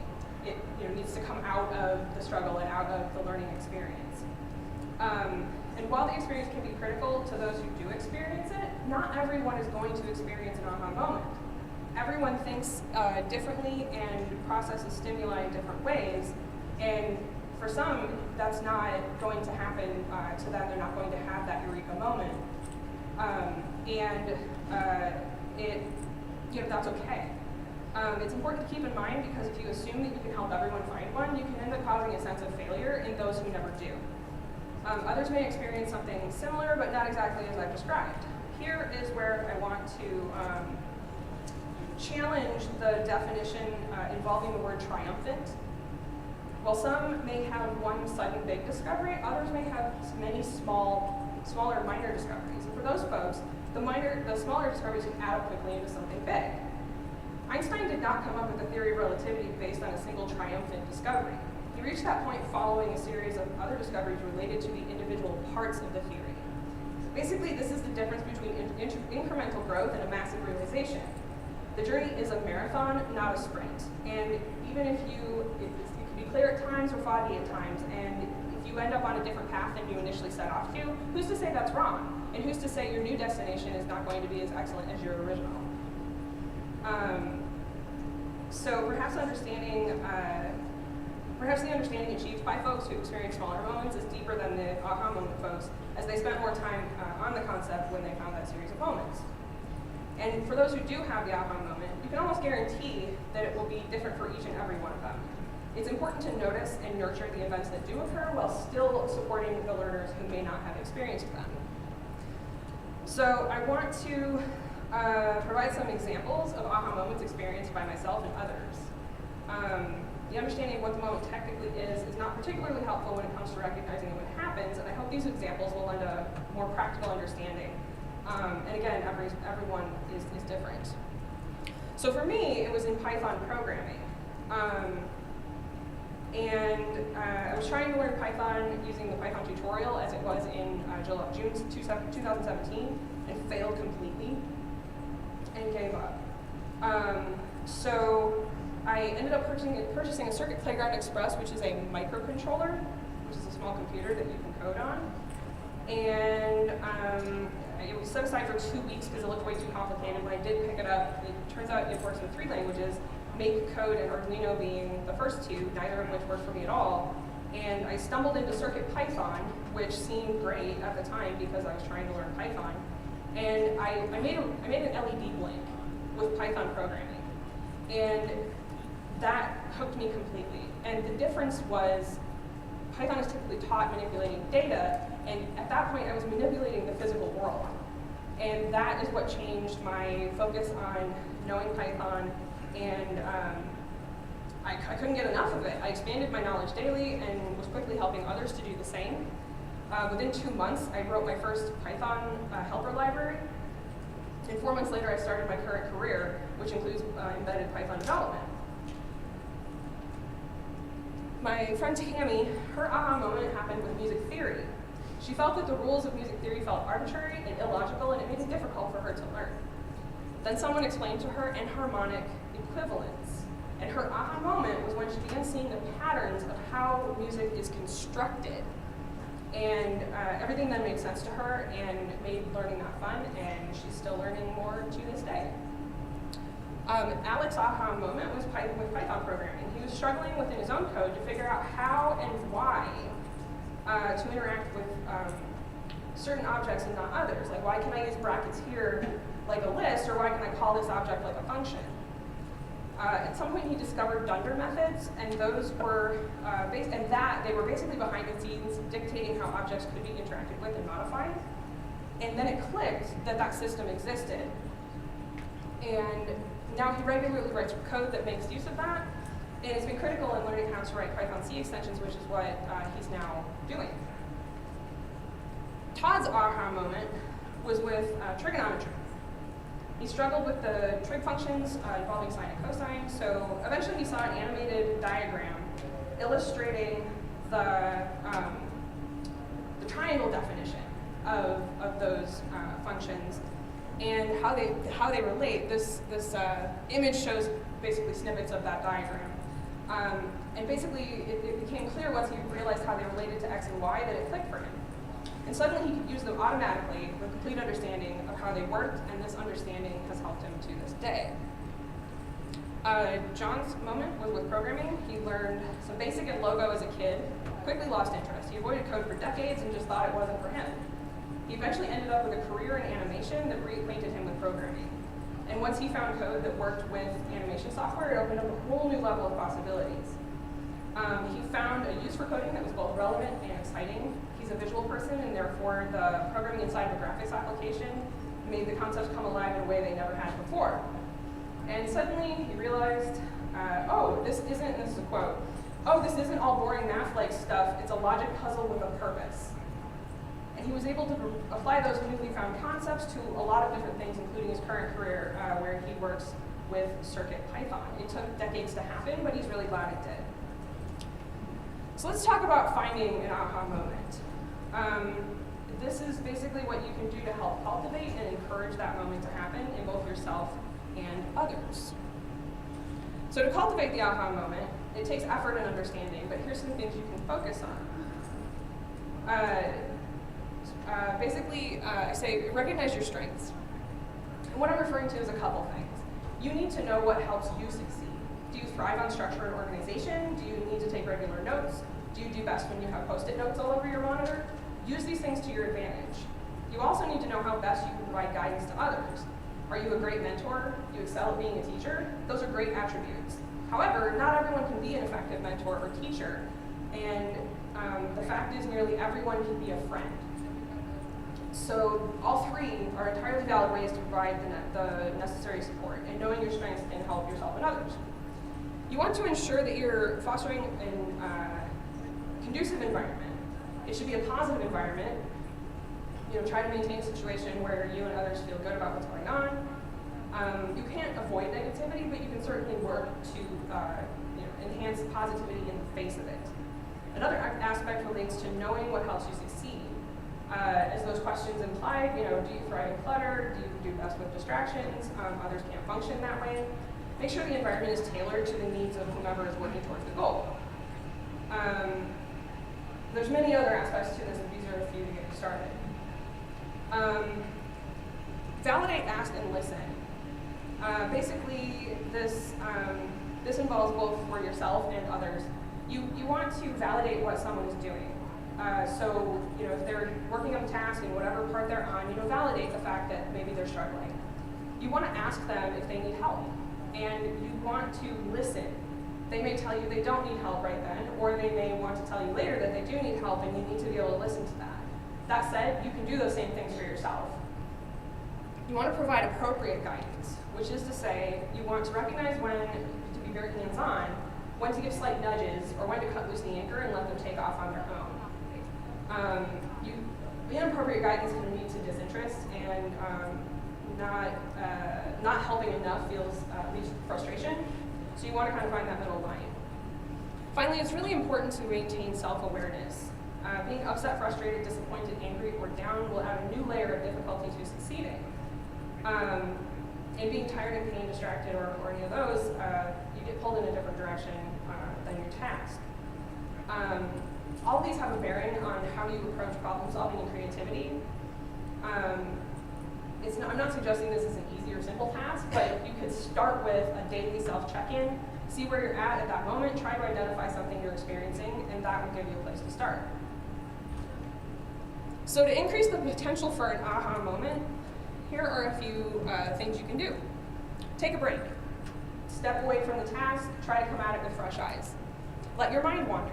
Daydreaming can help your mind let go, and you can possibly come back. You want to boost your mood, do what you can to feel a little bit better about the situation. Get some sleep. Sleep is, for both obvious reasons and scientific reasons, really excellent for reaching an aha moment and experience new things. Going to a new place, going out to a park that you've never been to, all of these things can help you do this. Following the aha moment, congratulations, you reached it. But now you want to be aware of the experiences afterwards. It is a positive, there is a sense of clarity after it, and you want to be open to that and aware of it. Focus on the positive. At times you may be like, wow, I'm still angry about how much time I had to put into this to get here. Try to focus on the fact that you did succeed. Use the momentum, which is to say you're going to have momentum following that moment, and use that to continue on into your next task, and hopefully it will help you, at least in the beginning. Revisit your successes. Come back to them with fresh eyes and reevaluate them. It's always okay to tweak or critique your own ideas, and you may get something new out of it at that time. It's not going to happen for everyone. Some of you are probably saying it's never going to happen to me, or it's never happened before. The fact is, it might not happen. That's perfectly okay. Everyone's journey is different. Basically every failure is a stepping stone towards another success. Remain open to the possibility of it. If you don't, you may just miss it if it actually does happen. And celebrate your successes in whatever form they come. Don't compare yourself to others or let yourself feel like your successes aren't big enough. All of them are worth celebrating.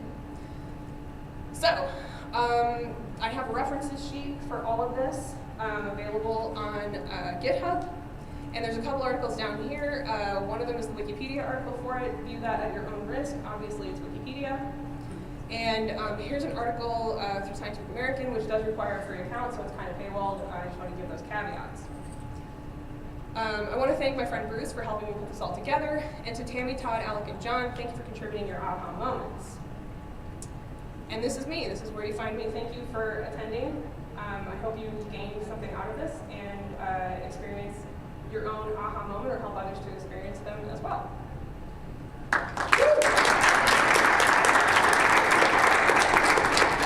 Okay, so we've got a few minutes for questions. Does anyone have any? As a high school teacher, I'm finding a lot of kids have very low frustration tolerance. Yeah. And they'll come to a problem, say, I don't get it, and grind to a halt. How do you balance helping them work through that with, not spoon feeding them and actually helping them move forward? So I would say you want to. Basically, you want them to be able to figure it out. I understand it's quick to give up, and honestly, learning to not give up is a life skill. So at that point, you're actually going to help teach them this very important life skill. And I think the best thing is to maybe take the task and try to break it down into smaller steps. Give them that smaller chunk and see if they can actually get through that. You not spoon feeding them, but perhaps give them a little more help than you might have someone else who's not struggling with it.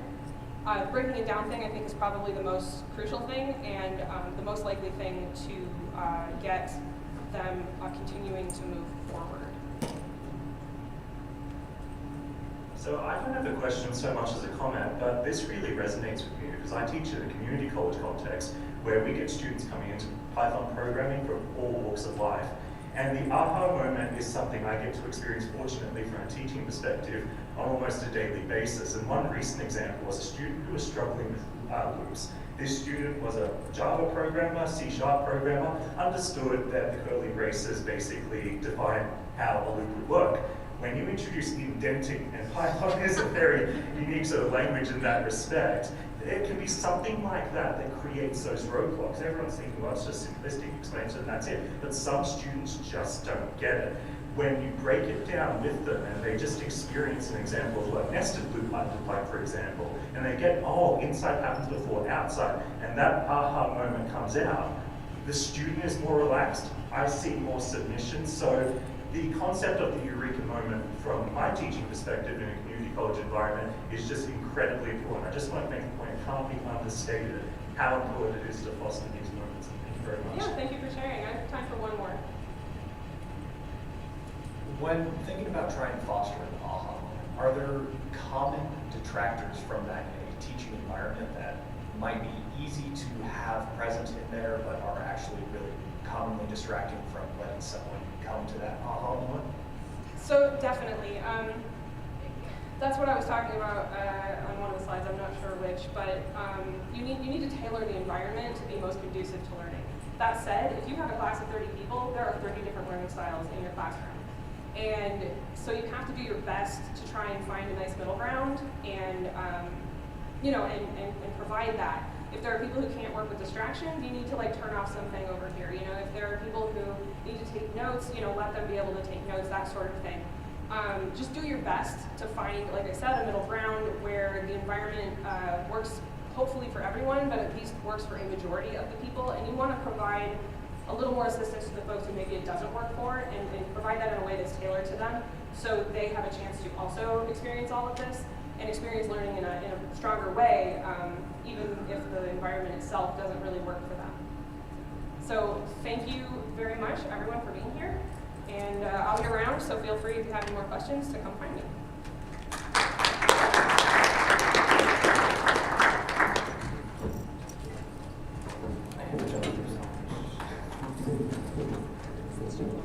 Yeah. Right, well, take the first one.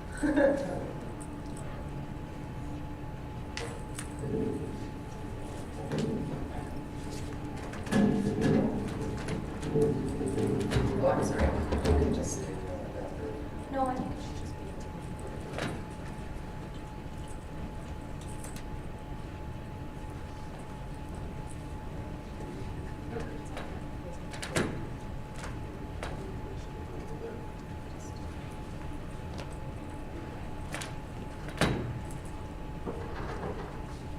Hi everyone.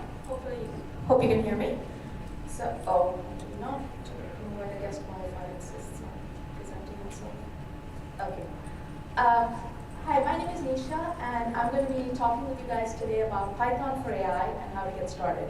And I realize these slides don't actually have anything about me, so I'll just say a couple of things about me. So I was an engineer for many years. I actually, following kind of similar story as Sean, I wrote my first computer program when I was about 7 years old, and it was also in BASIC.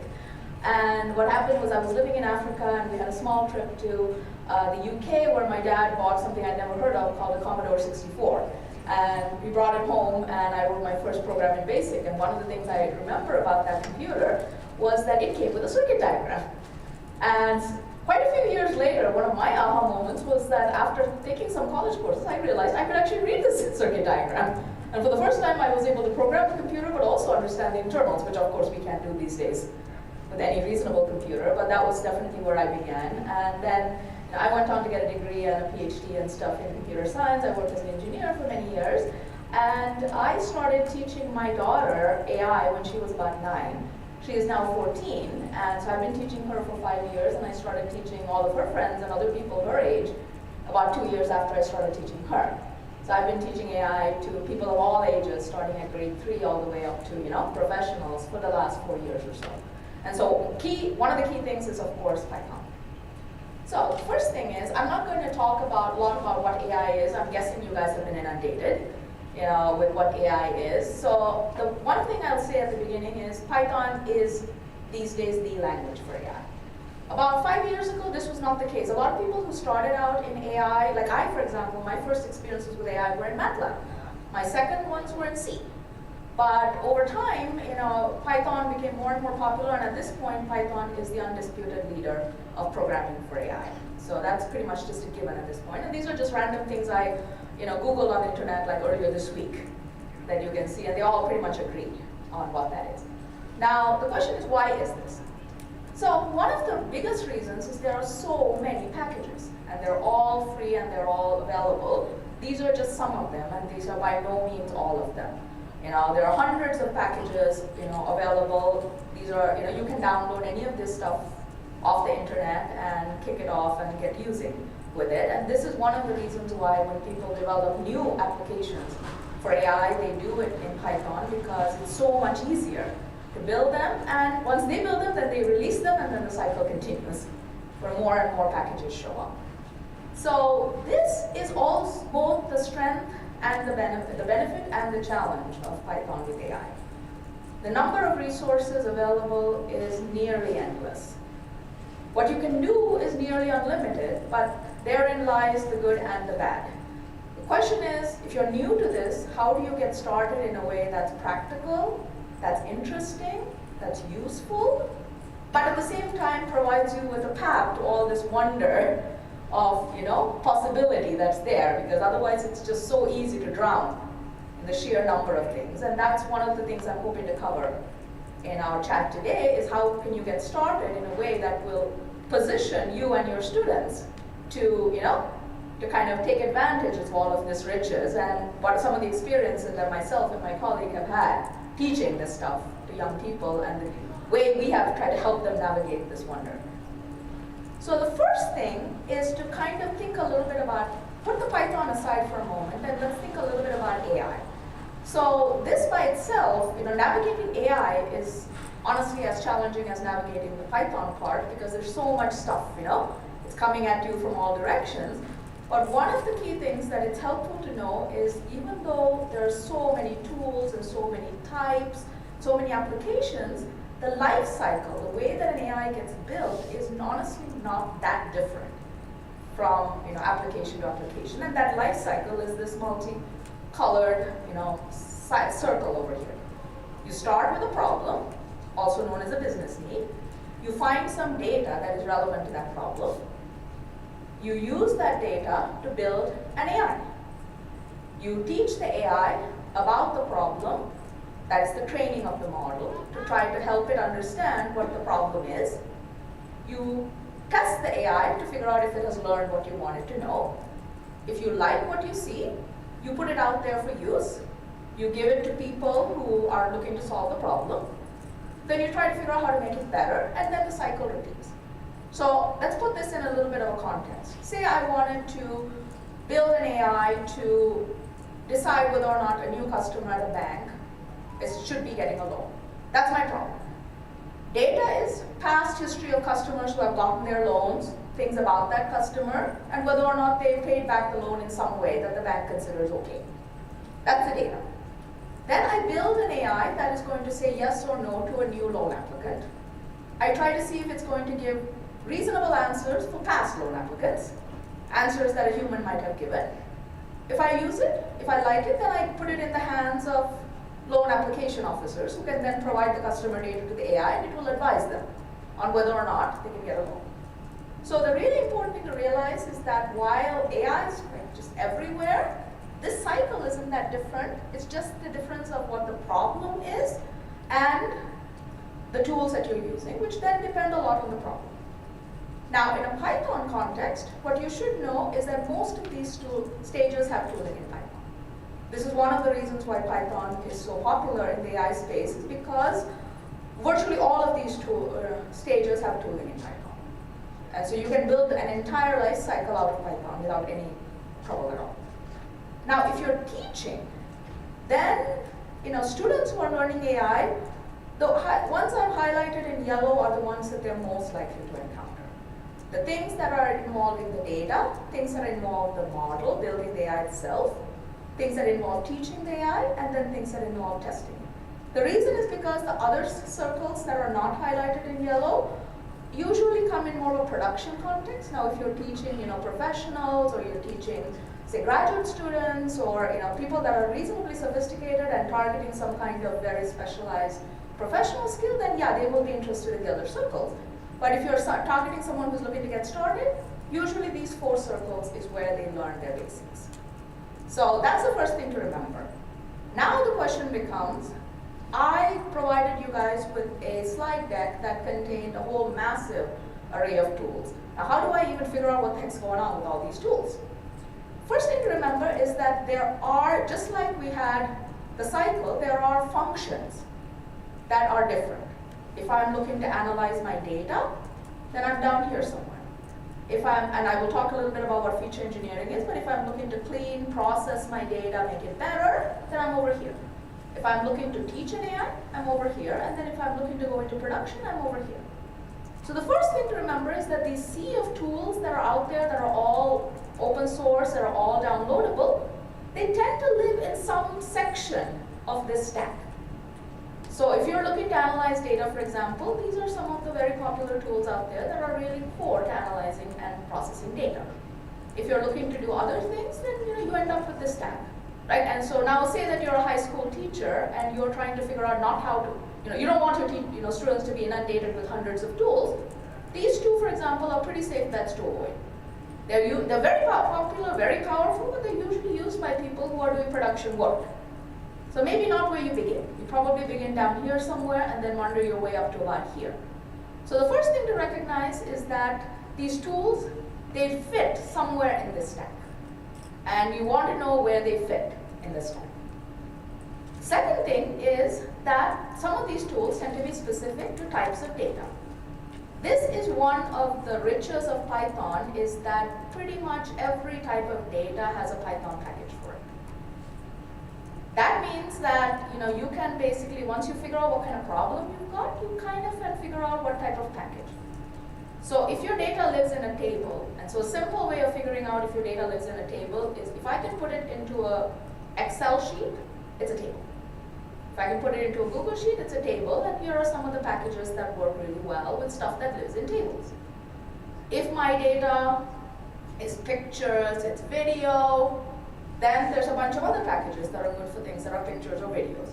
If your smartphone captured it, probably belongs in this column here. If you're dealing with a book, a sentence, a poem, a transcript of somebody's class, then you're living in this world. If you're talking about my voice, sound, music, audio of someone sleeping, that's this.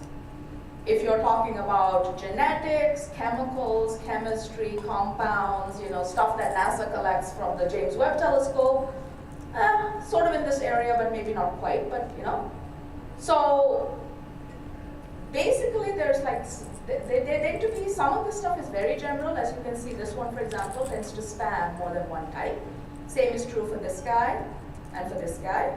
Some of these are extraordinarily specific. BioPython, for example, is just for biological data. It's extraordinarily easy to bring a genetic sequence into this thing and have it tell you all sorts of stuff about it, but it's also not useful if you've got lone applications. Getting genetic data processed on this takes a certain amount of pain and suffering. Probably best not to do that. Yeah. So then the next question is, how do you navigate these packages in some way that will help you sort of figure out what's going on?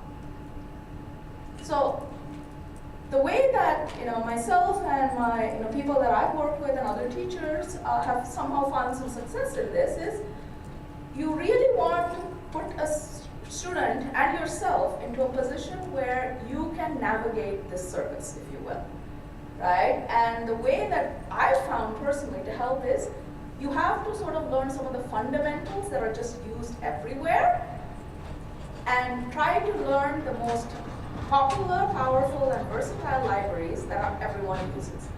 The reason is because these will give you sort of the language and the core skill. Like, it's the equivalent of, like, it's the AI equivalent of learning how to write a loop or learning how to write a conditional. If you cannot do that, then you're probably going to have a hard time dealing with a game or something. So there are fundamentals in PyCon AI also, that if you can just grasp those fundamentals, all the other packages, you can find them and use them when you need them, and they will be easier to comprehend because they all work off of similar principles. So the first thing is sort of learn the fundamentals, do it with the most popular and powerful libraries that are there. After that, you'll find that if you come across a problem, honestly, Google for that problem, find the Python package that specializes in it, and figure out how it works, and the fundamentals you've learned will help you understand how to use it. So as a simple example, in the land of Python data structures, you will find that dictionaries are massively heavily used, in almost every AI package. But there's also data structures like data frames. A data frame is basically, for those of you who may not have had a chance to experience it, is essentially a data structure representation of a table where every column is a particular type. Like, I can have a column that's a number, a column that's a string, and then every row has the matching thing in every column in terms of type, and it's a perfect match to a table. So data frames will be used in practically any package that you use, and things like that. And so wrapping your brain around a data frame will go a long way towards using pretty much anything from BioPython to, to OpenCV to whatever. So that's what I mean by learning the fundamentals, and so forth. So again, the idea is, get some of the fundamentals, don't worry too much about the vast majority, get some basic stuff going, and after that, search and discover the thing you might want to expand into. So with that in mind, here are some of the most used libraries in the world for AI. Pandas, NumPy. This Pandas is the core if you want to do learn about data frames. NumPy is awesome for just about any kind of mathematical analysis. So if you've got an AI and you're trying to figure out how well it works, you want to do basic statistical analysis of the results, NumPy is your person. Matplotlib, graph everything. Scikit-learn and TensorFlow are the core. These are used in literally like every company in the world for the core machine learning, deep learning, AI part. Close seconds are PyTorch and Hugging Face. So if you want to get started, I personally recommend starting with Scikit-learn and TensorFlow, and then, particularly in the land of these big, large language models, Hugging Face is huge. So if you want to specialize in there, Hugging Face is fun. Start with tabular data and images, everything else will follow. So one thing to remember is that this part of the life cycle is really important, and this is something that every professional knows and most people don't talk about. The key to remembering here is that AI, like every computer program in the world, can only understand numbers, which means that literally everything gets converted to a number. Whether it's a voice file, a gene sequence, an image, a video, a dance pose, all becomes numbers. That is called feature engineering. And the reason this is important is that depending on what you bring in, it gets converted to a number differently. And so if you don't wrap your brain around that, then it becomes hard to understand why a single piece of AI code cannot work for multiple problems. So, simple example. Here's a simple data set. I'm trying to figure out whether someone is an adult or a child based upon how many countries they've been to, the number of years they have done in school, and their height. You might think this is stupid, but the fundamental thing is it's a way for you to understand what data looks like. Everything here is a number except this guy. This is adult or child. Once I convert this past feature engineering, adult became, don't worry about the fact that this data is not the same because I simply sampled it here. But fundamentally, you can see that adult and child became 0 and 1. Everything else stayed the same because it was numbers to begin with. So you need a little bit of code to convert child and adult to a number. Now I say I have a different thing. I have happy and sad, and I have English sentences that convey stuff I might say if I'm happy or sad. Like, I am happy, I don't feel great today, I'm so excited for our summer trip. At this point, every single thing here is not a number. This is a small snapshot of what this became. So literally every word got analyzed, the frequency of the words got analyzed, a whole bunch of numbers came out the other end. So you can imagine that the code that did this is very different from the code that said, oh, adult is 1, child is 0. Right? This is much more invasive in terms of converting to numbers, but without that, this data set would not work. The previous one would. If you had a data set that was all numbers, nothing needed to be done. Something can be done if you want to make it better, but nothing was required. So one of the important things to remember is that data is different, and every data set gets converted differently. So with that in mind, I wanted to show you guys a little bit about how you can get started, and something that my colleague Sindhu and I wrote, mostly her, less me, is something called AI Code Creator. So the way this thing works, and this is meant, we found it that we needed it when we were teaching, and then we found that it honestly just helps us and the kids a lot. You bring in a data set, and it will generate the Python code, right?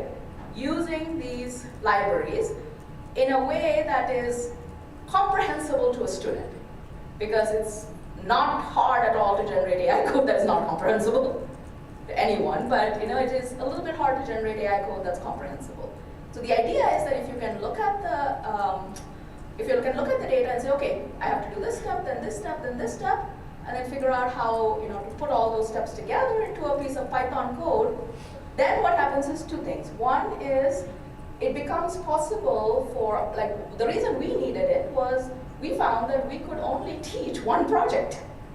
Because the moment we brought in another data set, it ended up with a different piece of code. And it was basically practically different, and you understand, students get bored, right?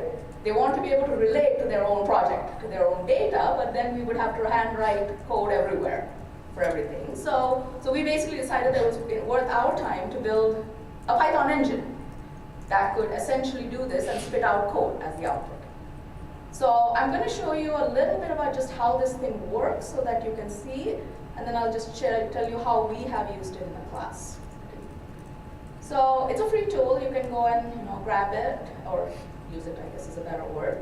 So I'm just going to show you really quickly how this thing works, because I don't have time to use it live here. First thing is you go to this website, you can log in with Google. And then it's embedded in a tool called Navigator where you can essentially build AIs. So I'm going to build a small AI that is going to essentially predict my mood from a sentence. First thing is I'm going to grab some data. You see what the data looks like. It's essentially the same thing I showed you earlier, which is sentences that describe happy and sad. So we go to feature engineering, basically ask it to figure out what kind of, ways does this data have to get converted to a number. Now you can learn a lot more about how this works if you're so inclined, but at a base level you do need to convert it to a number. After that, you can basically get it to generate code for you. And so now the code that it generates is basically much Python code.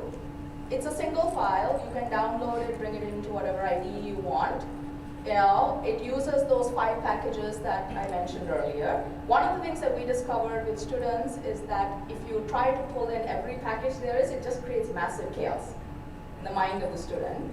And whereas if you get them to use basic packages again and again, then they start to develop a competence in the basic packages, which then enables them to reach out to fancy packages and so forth. Because for every AI problem, there's like 80 different ways to do it.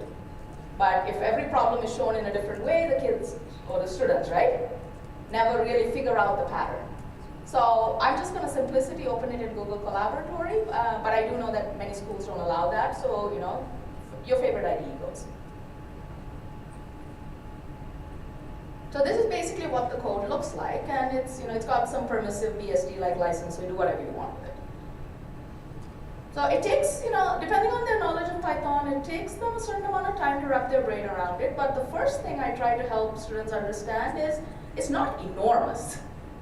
So, you know, like to help them get over their fear, just say, okay, you know what, it'll take you a little while to understand this, but it's not huge, right? It's not some great mystery, and if you put a little time into it, you know, and then you can basically help them, you know, understand how the pieces work, ask them questions. There was something, you know, somebody else said earlier in the day about how important it is to ask questions, give them exercises that show them how to manipulate the code, help them get comfortable with it. So one of the things, simple things, or I don't know if it's necessarily simple, but you can ask them how to put it into a loop and run multiple trainings and pick out the best one. That requires them to understand how the code works, stuff like that. And you can see here that it, you know, it uses packages like the pandas package to navigate and so forth. So that's, you know, a simple example of code that got generated. And it's self-standing in the sense that it will work, and it will work for pretty much anything. Got it. So similarly, if I did it for, say, a different data set, I'm going to try to predict the prices of cars. Similar thing, I bring in a data set that has the prices of cars. Now you can see here that this data set is massively different. It doesn't have sentences. It's got stuff like, you know, the transmission type, the number of doors, you know, and all sorts of things. And my goal is to try to predict the price of the car from everything from its engine fuel type and horsepower to when the car was made. So still feature engineering, because everything has to become a number. Once feature engineering is done, I can generate code pretty much the same way. And the code will be different in some places and similar in others. The similarity shows the students, okay, this part doesn't really change. So if I want to create a new project, here's the part I have to replace. Here's the part that stays the same. So you can see that there's a bunch of stuff in here, like for example, it's very specific to this data. But if you go further down, and I know this is going to be hard to grok because it's, you know, we're showing this really quickly, but if you were to compare these files, you'll find that about half of it is exactly the same. And the half that's different is the half that will, you know, knew something about this data. So you can kind of like see that, and then you can do the same for images, you can do the same for other stuff as well. So the basic idea is that, now the question is, how do you kind of use something like this? Yeah, how do you use something like this? So our experiences have been, you pick a data set, and this is where kind of as educators, we found a little bit of a sort of an interesting thing. Richer data is easier for kids to get excited about, possibly true for adults as well. So images, videos, they're just easier for students to get excited about. Number data is boring. It's easier to teach, the code is simpler, but it's boring. So then, you know, so I tried to find a balance where, you know, I tried to show the difference between a cat and a dog, right? Versus the difference between something that's just numbers, but if you tell them, okay, 3 numbers and predict credit rating, they're like, I'm bored out of my mind. You know, I don't know what a credit rating is, you know, not sure I care, don't know if I'm right, so forth. So, you know, kind of like, you know, pick a data set, the simpler the better, run it through, generate some code, put it in your favorite environment, and figure out, you know, explain how it works. Learn the pieces in it, and then you can try other data sets as well. The other thing is that when you try this kind of stuff, trying it with your own data is very, very fun. So when I do cats and dogs, for example, I ask students to go to the internet and find cats that look like dogs and dogs that look like cats. And it's amazing how much the internet has with cats that look like dogs and vice versa. And then, you know, if they're learning from home online, there's probably some kind of animal in the room, you know? Ask them to photograph that animal and see if that AI can, you know, identify it and, you know, bring in their own pet and stuff like that. The happy and sad exercise is wonderful because everybody's got an opinion about what it means. You can ask a simple question like, I ate chocolate. Is that happy or sad? Depends. If I'm allergic to chocolate, it's probably pretty sad, you know? And so they can kind of like explore truth and things like that along with exploring the code. So that's kind of the way that we've done it. Generally speaking, I'll put this will be in the slide deck so that if you want to use it, just go use it and contact me if you need any help. experiences have been, it's very powerful, AI and Python, once you get used to it. You have to wrap your brain around some key concepts. We've taught this to more than 4,000 students, and we built this tool particularly because it helps us generate code. So it just made life just so much easier. And then once they have something and it's not a blank screen, they can wrap their brain around it, and then after that, we really encourage them to go tinker with it at code level. So if they have a new data set, we really prefer that they tinker with it at code level instead of trying to get the code to, the tools to generate more code for them. So I think I've run out of time. I'll be happy to take questions.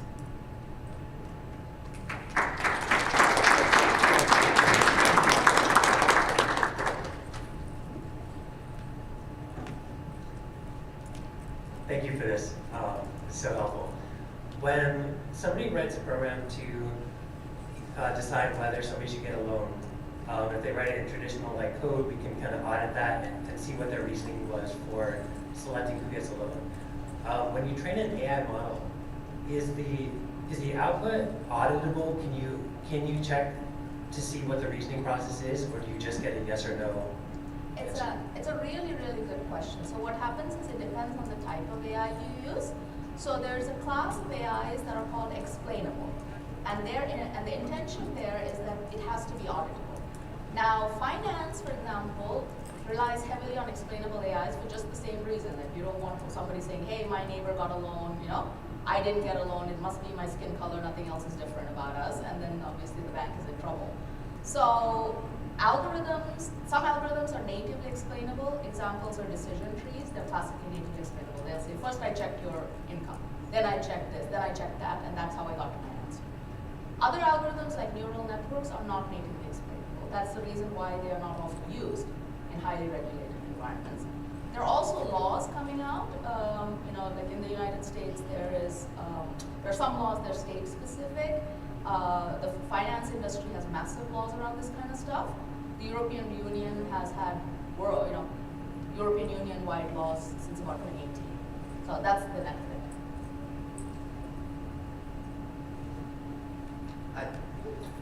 So from what I see on the talk and on the website, you teach to different age groups in general. I'm really curious, what's the experience teaching people below middle school? I mean, above middle school, you can get smart kids and everything, but below, it sounds interesting. Yeah, so below middle school, what I can tell you is that we teach live grades 3 and up, and we have some fun books for younger. Generally, we introduce coding around 6th grade, and we typically start with them having to connect to a live Python, AI with a small Python program. They can even connect with a small Scratch program if they want to build a cartoon, right, and things like that. And so the experiences with younger children is fundamentally, you want them to appreciate that there are these things around them. Like chances are they've got an Alexa, right? And they already know that their mom's phone won't let them in because they don't look like their mom, and stuff like that. And so you can help them appreciate that these things are around and this is roughly how they work. You can also help them develop an independent opinion on what they think about it.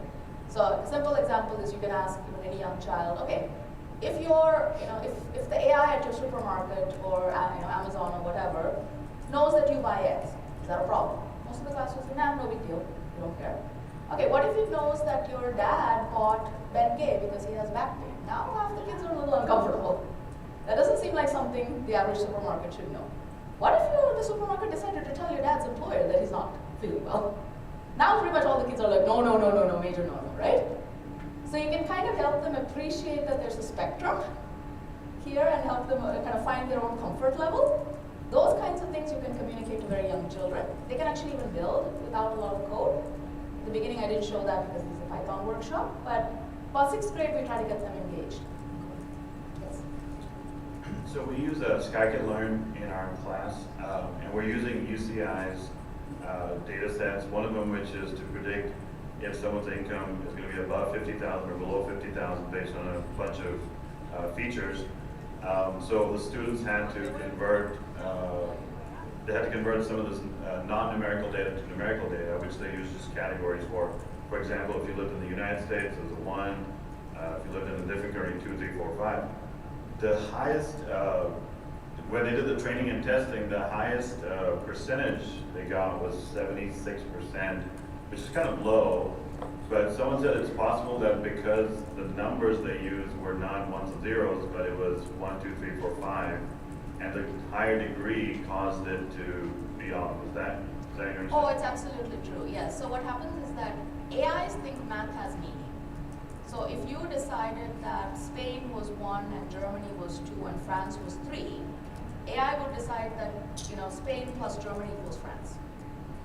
So there's a way to convert it that doesn't create that kind of trouble. It's called one-hot encoding. And so what will happen, it's called one-hot encoding.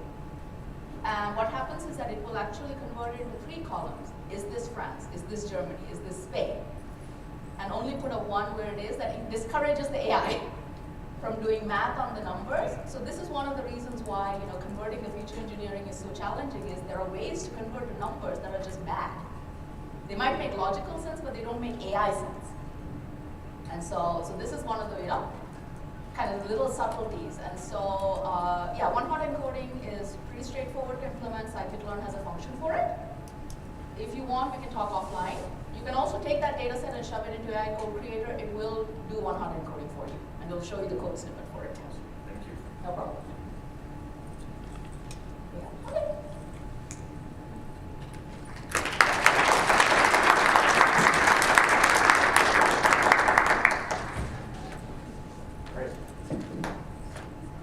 Thank you to all of our speakers for today, and thank you for sticking with a morning of a lot of great concepts and great ideas being shared. At this point, we're going to break for lunch. There is lunch being served in room 155 ABC, which I believe is that way down the hall.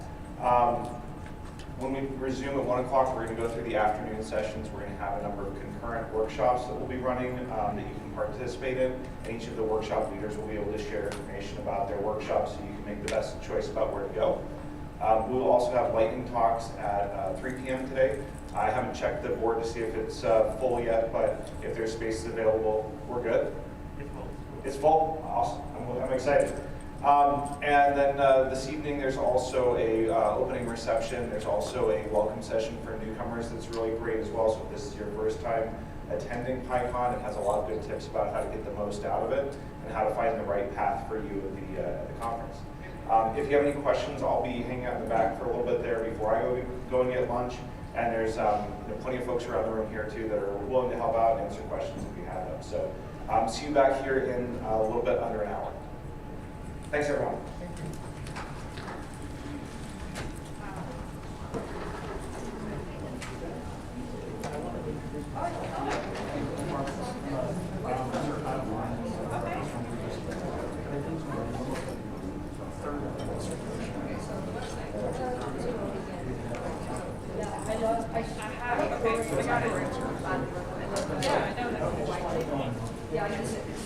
It's an absolutely fascinating concept. It's really encouraging, like you showed in the presentation.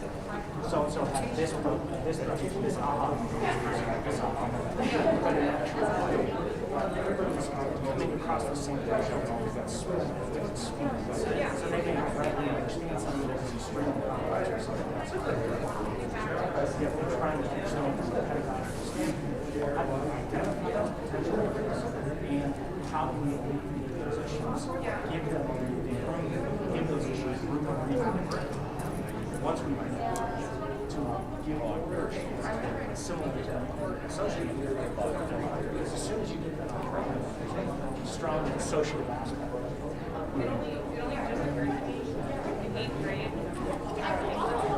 We had these little cards that had like reading concepts on them, and like they did them in a series, and I blasted through like all that was available in a very short period of time.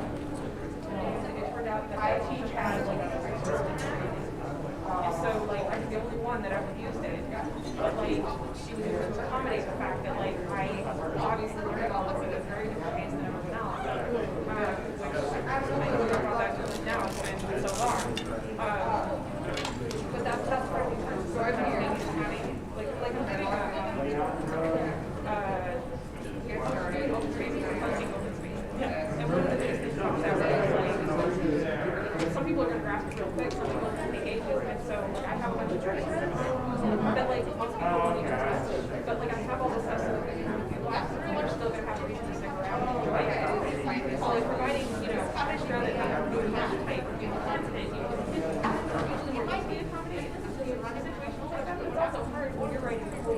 do that? Like, how do you write extracurricular grades? Like, that's difficult. There's actually some ways to mitigate it. First, there's this cool side effect of an aha moment or threshold concept. Yeah. And you can probably relate this back to it. When something finally just clicked. Yeah. But that moment that clicked in your brain, that aha moment, you started connecting the dots between a bunch of different things. You're like, oh, if it's just like this, and if I were to do this, this other thing would happen. There's this associated thing. Well, what's great about that is as soon as somebody has crossed that limit of space from lack of understanding to understanding, it's actually something that's super important in the pedagogical or andragogical, is the other word for it, space, is to give that person that threshold concept who is like insanely like forced by creating this associative network in their brain. You allow them to help the people that are having the difficulties. And then they get the whole, they understand it better because they taught it. But now you get this thing that in the world of pedagogy where figuring out budgets and getting through curriculum in high school was always a little somebody challenging. that's what is called a proximal or just learning. They actually have an ability to hold people up that are further away from understanding the concept, more so than a subject matter expert. Oh, absolutely. No, and that's why I was. I love it when the students start their Thank you. And that was what I was doing in the beginning. I mentioned it very briefly, but once I had that moment, within a couple weeks, I realized like somebody would ask a question, and I was like, oh, answer that question. That's great. And you blew my mind because way to do an analogy for them too. It's just like this thing. I'm still in the beginner mindset, so I totally understand where they're coming from, and that's one of the also most important things is try to remain in that beginner mindset like for the rest of your life, because if you don't, you're going to forget about how beginners are coming into whatever you're teaching, and you're not going to be able to help them more, That was actually because of the research I was doing. That's when I started creating a pedagogy diary, where as I was trying to understand things, I would write down the things that I had difficulty understanding. When it clicked, because this goes hand in hand with the knowledge. You've forgotten what it's like to not know. You cannot not remember how it was to ride a bike. So telling somebody how to ride a bike that doesn't know how to ride a bike, it's like a habit, have nots of it. So having this diary to back up and go back and go, wait, this was something that I had difficulty time, even though I firmly understand it now. The problem is a lot of instructors don't do that personal self-reflection. Exactly. So they come back and they just go, like when I had a professor that always used the word lexicographic sorting. Okay.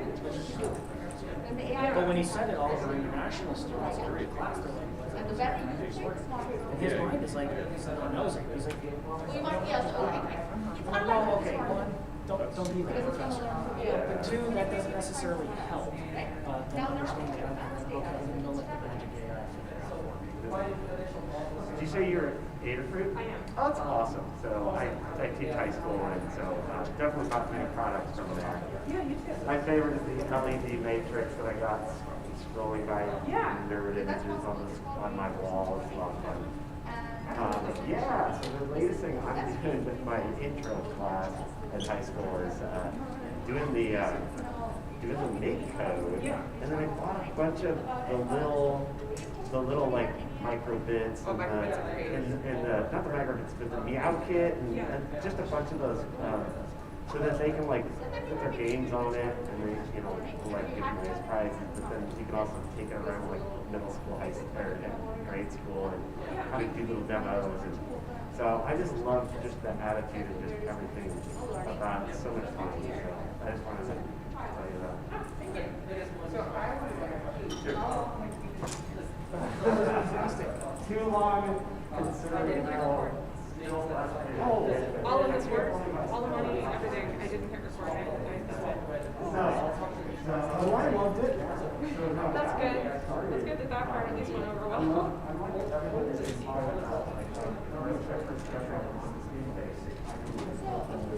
Right now, I don't care. Right now, I'm just angry and upset.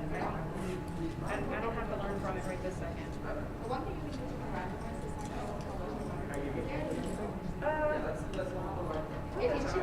It's really hard to do from that angle. This has got to come off anyway. Yeah, press that and rotate that off. It's going to be easier to put it on. I need to actually separate it.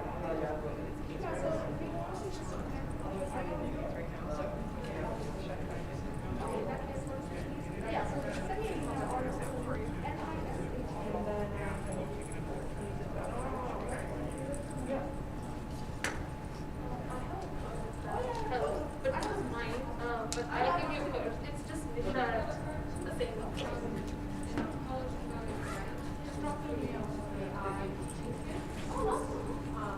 I always suggested like redoing it, like just for the recording purposes. Yeah, I'm sure they have room and space. I don't know if they'll have rooms. That is because you suggested me doing sprints even, which would be like a better option, but they use these rooms for sprints as well, you know, so I don't know where there would be room. That said, like, I don't know, it might be a good idea. And the cool thing is, like, I had already planned on editing in the slides in post, so I don't even need a projector. I could just stand somewhere and give a little talk on recording, and then it would be fine. It's a really good talk. So I had to skip over like probably a quarter of the content because of the time limit. And so like I felt really rushed at the end and skipped over a ton of stuff. But that's the other thing, if we do it right, I can get through everything. yeah, I really, really like it. Thinking about from Discord and so Yeah. I was thinking of like, okay, so how do we like, what are aspects of Discord that are exceptionally distracting from online? Because that's not a way I've thought about it before until you brought it up. Or you could do a lot of. Well, the Python Discord does a lot, yeah. I don't do as much. No, that's totally fair. I'm just saying, like, because I was like, how would that apply? And then like, hey, you guys do a lot of teaching and stuff. Yeah. So, actually, let's get this video up. That's it. That's it. In the back, or the one in the back is first, then the one in the front, the second one in the front, and the one that's now in the back is the last one. If that makes sense. And you're gonna have to clear off some of the. Oh, okay. What? Wait. But you're gonna have lots of things in a second. It doesn't have a heading. And so you might be doing so that because having an extension space is not it has to do Really sharp one that brought the tripod, so probably we'll see. I'm so glad that it's around. And he'll still have it, you know, find out how long it's so that might be an option. They have a backup recording, but the audio is going to be terrible, and backup recordings are always shitty, like that's the nature of backup recordings. And then, so,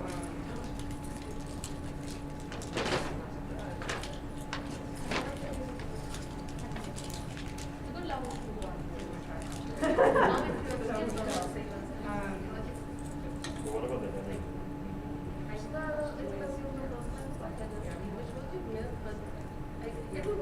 Yeah, just to test it out. Yeah. I'll push your marriage.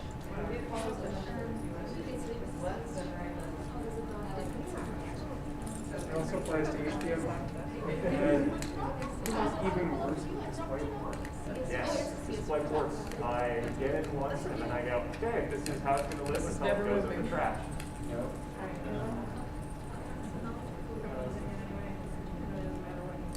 We're supposed to go to Baghdad. Yeah,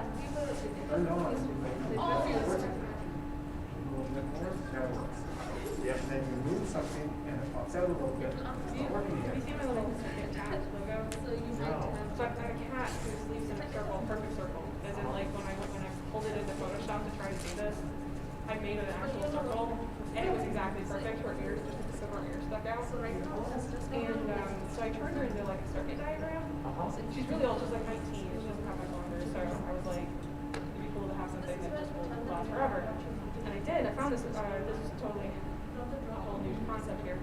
I found this Australian leather company that makes camera straps. They're really, really nice. And the quick release on them is so solid. Like, I didn't even know that you could make a quick release that wasn't a shitty plastic clip.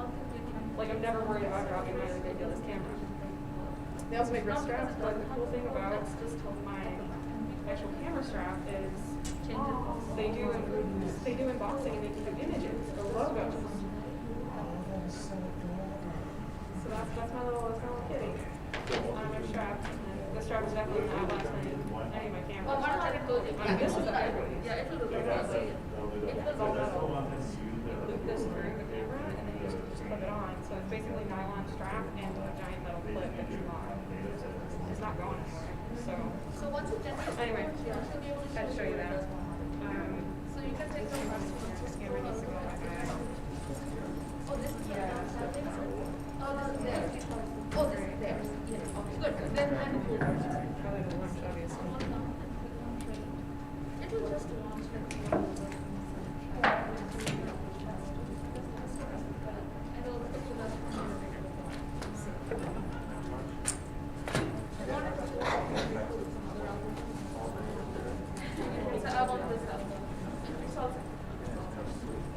Yeah, the one that we were using is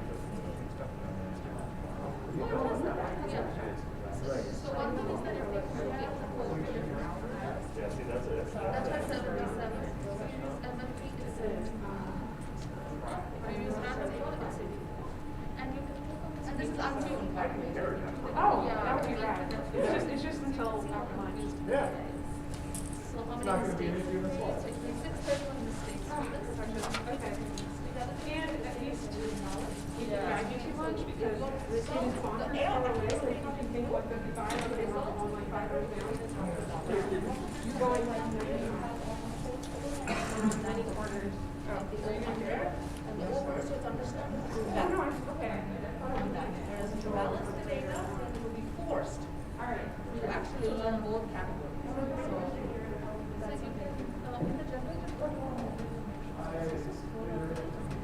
in the generated code, and I can show you what. Yeah, that's about what they got. Some of this is also that you can tune all these parameters. If you open it full up, you'll see, I'll take it to the feature. Scroll down. So all the feature engineering is in here. So you can see that it's using the models. And so here's one.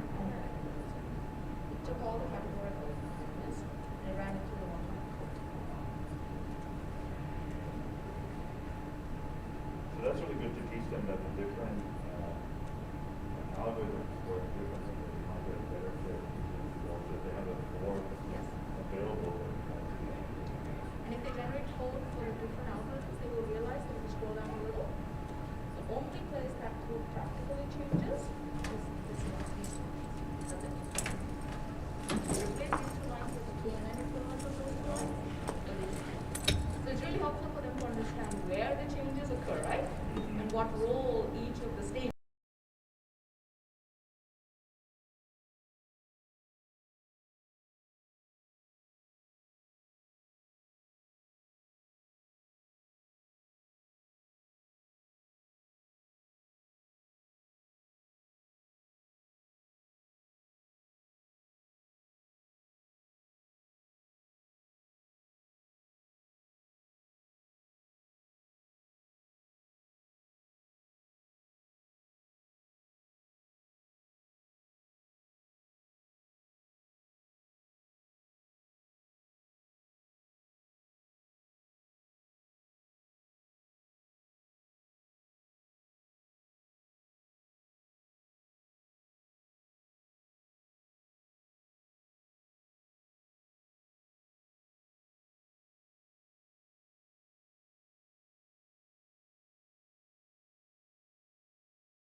All right, testing audio. 1, 2, 3.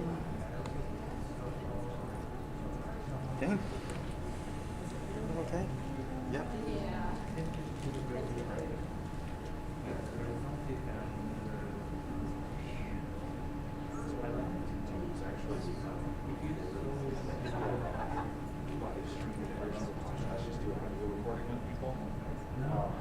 But I realized I didn't have the second one.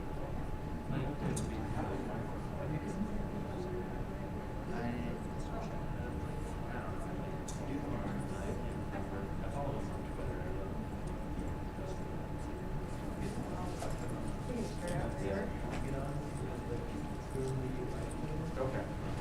I'll let you know. I'm also feeling okay. Yeah, maybe we can do the recording. First has to be a period. Otherwise, I would have just like let her period. And we'd be ready. Oh, yes. Okay. That's the main. Go right in and you have to sit around that right side. Yep. It might be your other right. I'm in the back right. If you do, then sure. Hey, Sean. How was the hemlock? How was what? The hemlock? Yes. You know, the poisonous herb that Socrates tried to kill himself. It was okay? tasty. I'm so, something is, just re-recording. Yeah, I don't know what else to do. I'm actually get through everything. Yeah. And I kind of want to do it here, not like you're but.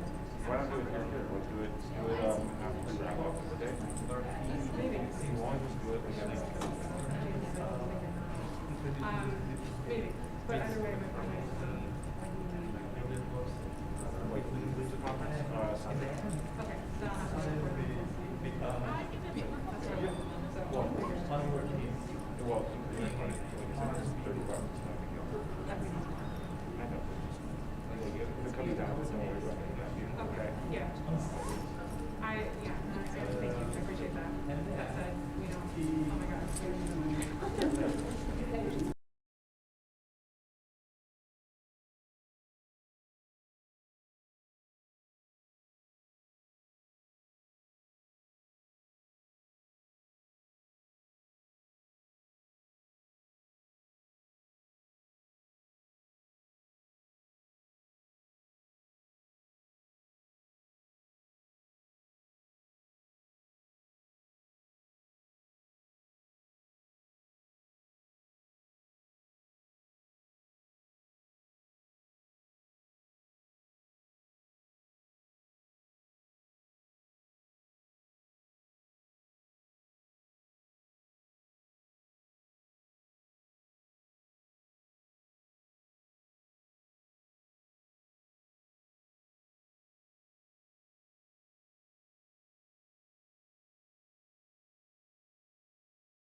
turn on the live stream.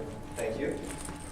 All right, and I know that more people will be trickling back in as the afternoon progresses, but what we're going to do now is shift gears a bit into the more workshop-focused, collaborative part of the day. And I've got a couple folks here who have graciously volunteered to lead sessions this afternoon. So I'm going to have them come up and just give a brief, 1 or 2 sentences about what their session is about and where to find them in the room. So Kathy, would you like to go first? Sure. Okay, and then Eric, I'll have you follow. Is Mariano here? I think they were coming from a tutorial this morning, so hopefully they make it over. Okay, come on up. Hello, I'm Kathy, we met earlier. So I'm going to be doing a workshop called Welcome to CircuitPython. CircuitPython is a version of Python that runs on microcontrollers, which are 8-bit computers basically. And basically it is using Python to manipulate the hardware or manipulate the physical world as a new path towards understanding more about Python and also understanding electronics, which you may have no experience in, and it turns out that this lowers the barrier so far that it's easy for anyone to do. And so I've got hardware for everybody and a lot of content up on GitHub, and basically we will just hang out and play with microcontrollers and hopefully learn a little bit about CircuitPython. Any questions? No? Excellent. All right, Eric.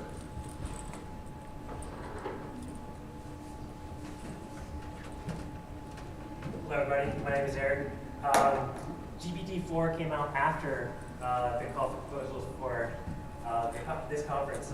And so one of the things that's come up for me is I've wanted to have conversation with other educators about what the impact is on education and learning. So I'm going to facilitate a group discussion for anybody who's wanting to have that conversation. I'm not pretending to give any answers.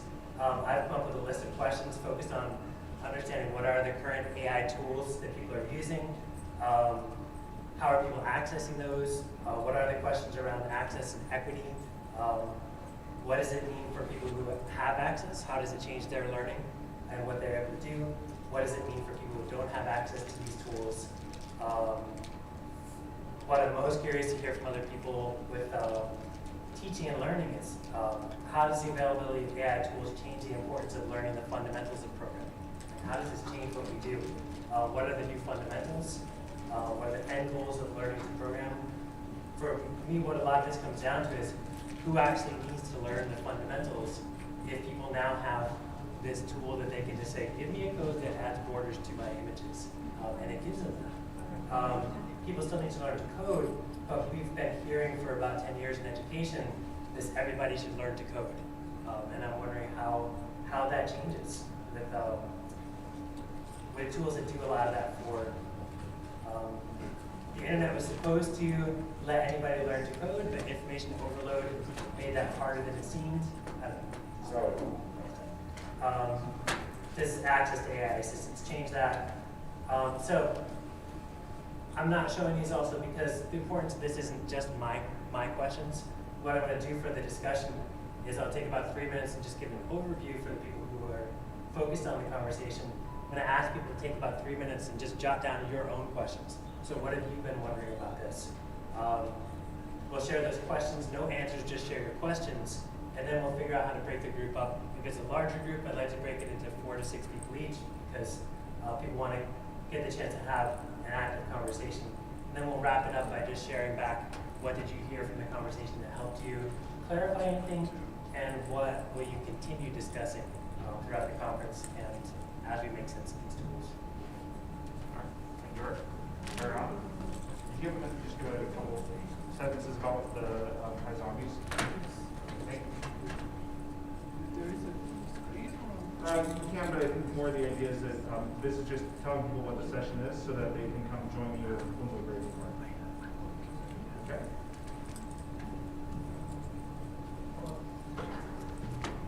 Well, I'm Mariano from Argentina. The idea will be working a community project to teach Python programming.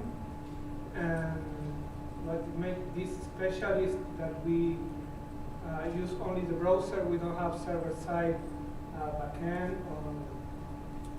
or other infrastructure. This is for a school that doesn't have internet or doesn't have powerful machine for students.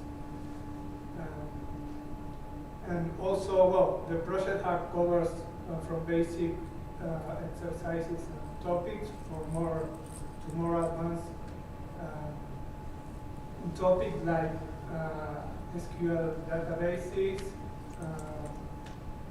games with game, Yep.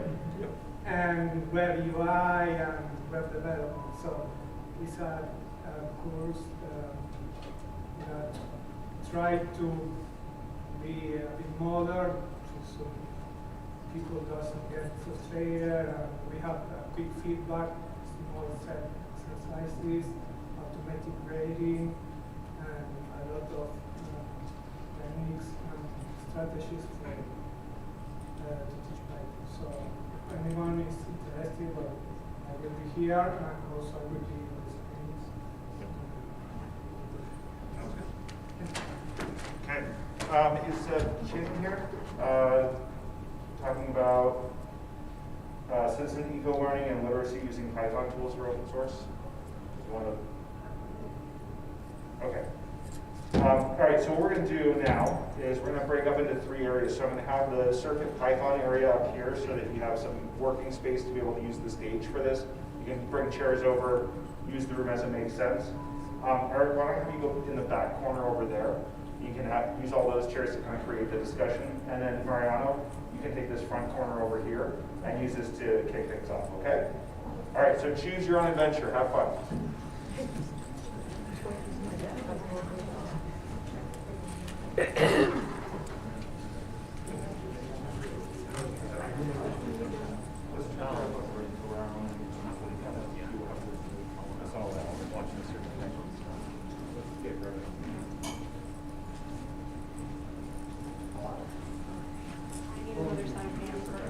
Okay, so give me a second. We have a second table. Yeah, I get that. If there's not enough room, last year we did a laptop on another chair. So we'll figure it out. Yeah, please. Sorry.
talks portion of the event.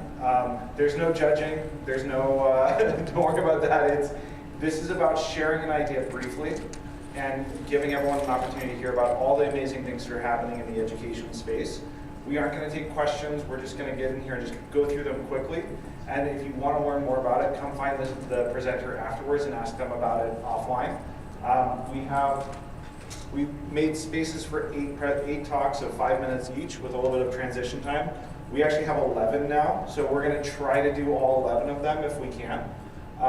So we'll go fast.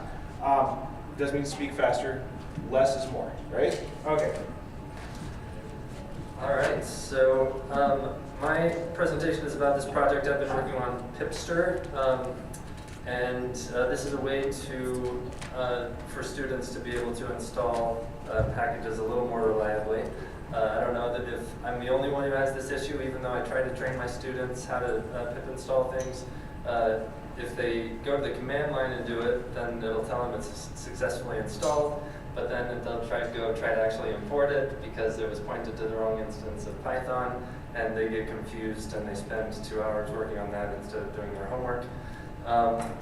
And so Pipster is an effort to try and give them a way to install things that's a little more user-friendly.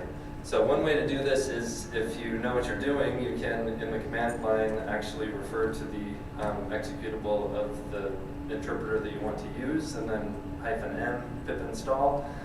That's great, except that you have to know how to use a shell. There's lots of knowledge about that most of my students who have never coded before don't really understand, and it's longer, harder to remember. Another solution is to just do it inside of Python, where Python's got this sys.executable, which it gives you the path of the Python instance, and then with subprocess.run, you can run pip install that way, and then you definitely know that what it installed was associated with the version of Python that you're using there. But it's almost, but not quite entirely impossible to remember for a beginner to understand. Even what's going on there is a little bit deep for them, so that's not especially helpful either. So, my goal is to get from pip import install as a thing that users can use, and then just say pip.install inside of Python and make that work. This is the goal. Unfortunately, developing this inside of pip isn't a great idea, and so I'm trying to go through this a little bit faster than I had planned. But especially because pip is included with most Python installations, it would be really helpful if this just came along with Python. Once Python is installed, you could do this inside of your REPL. So I've created Pipster, and this works. This much is great, and for now the idea is that we want to get lots of users, check for edge cases, and see anything that we may not have considered. And once we have lots of users that we can verify that it's nice and stable, then there's the possibility that the pip maintainers have expressed some interest in getting something like this inside of pip.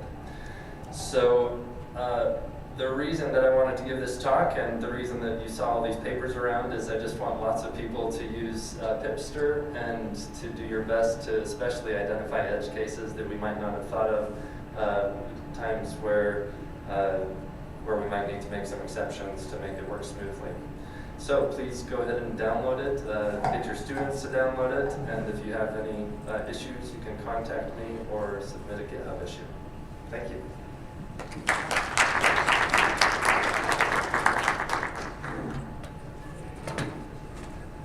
All right, so the next talk is building communities with Mike. Oh, perfect. Come on up, Mike.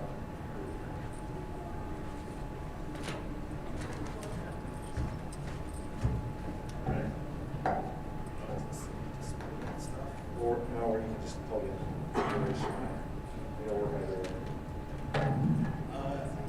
I'm very jet lagged, so shout out to my fellow European homies. Solidarity, I know that pain. second speaker.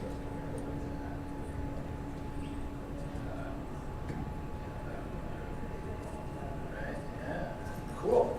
All right. This is a 40-minute talk. We're going to give it to you in 5 minutes. It's going to be great. I'm Mike.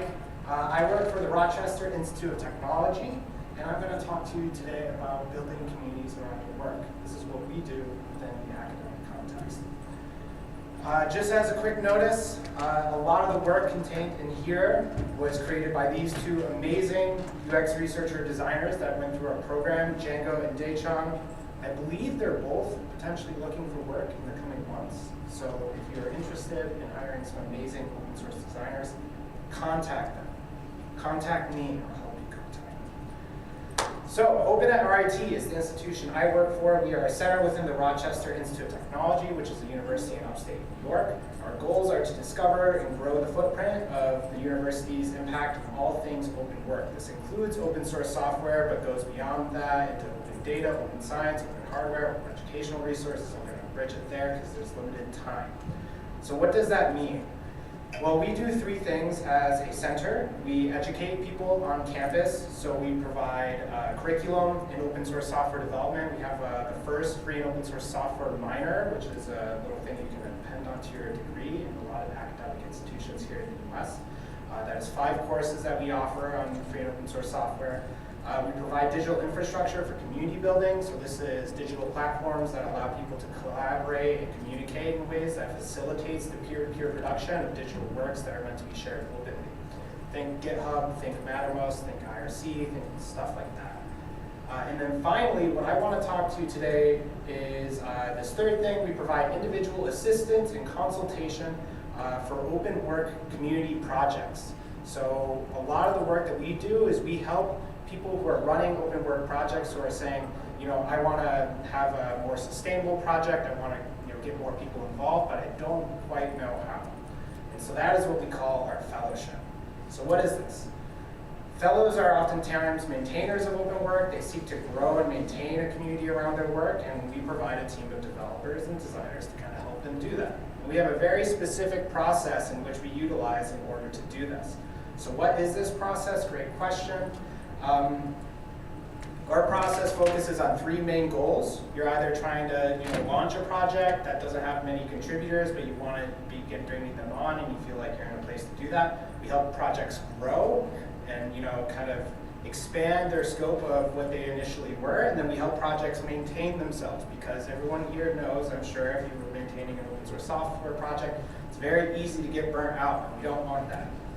So as I said, we help all kinds of projects, not just open source software projects, but we do help a lot of open source software projects.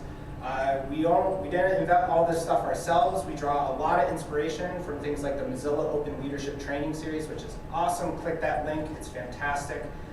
We also draw concepts from Nadia Egball's book, Working in Public, and we integrate a lot of design thinking into our process.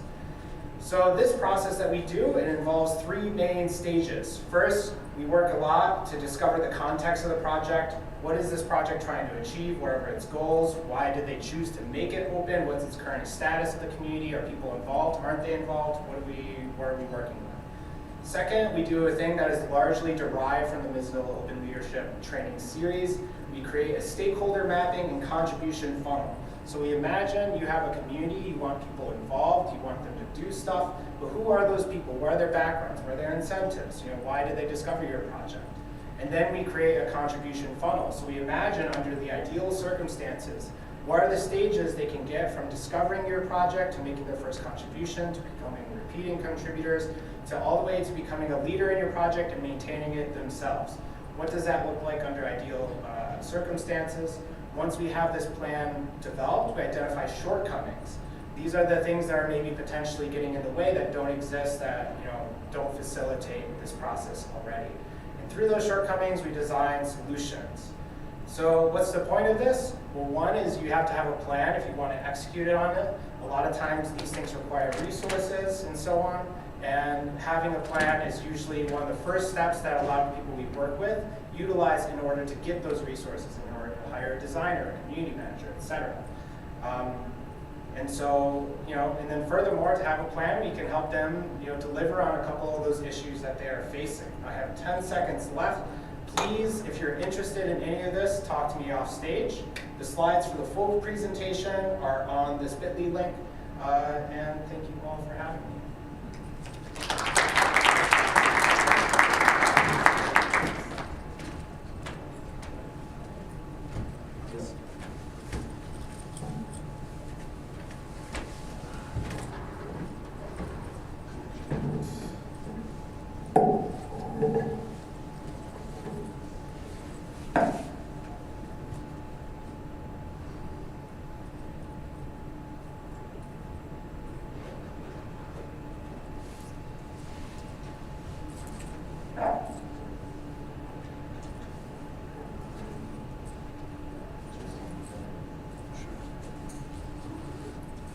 Okay, so while the step is here, I'm going to talk about a module I've been working on for the last couple of years. I've been doing it closed source as a way to teach some of my friends how to code in Python who have a more mathematical background than computer science related.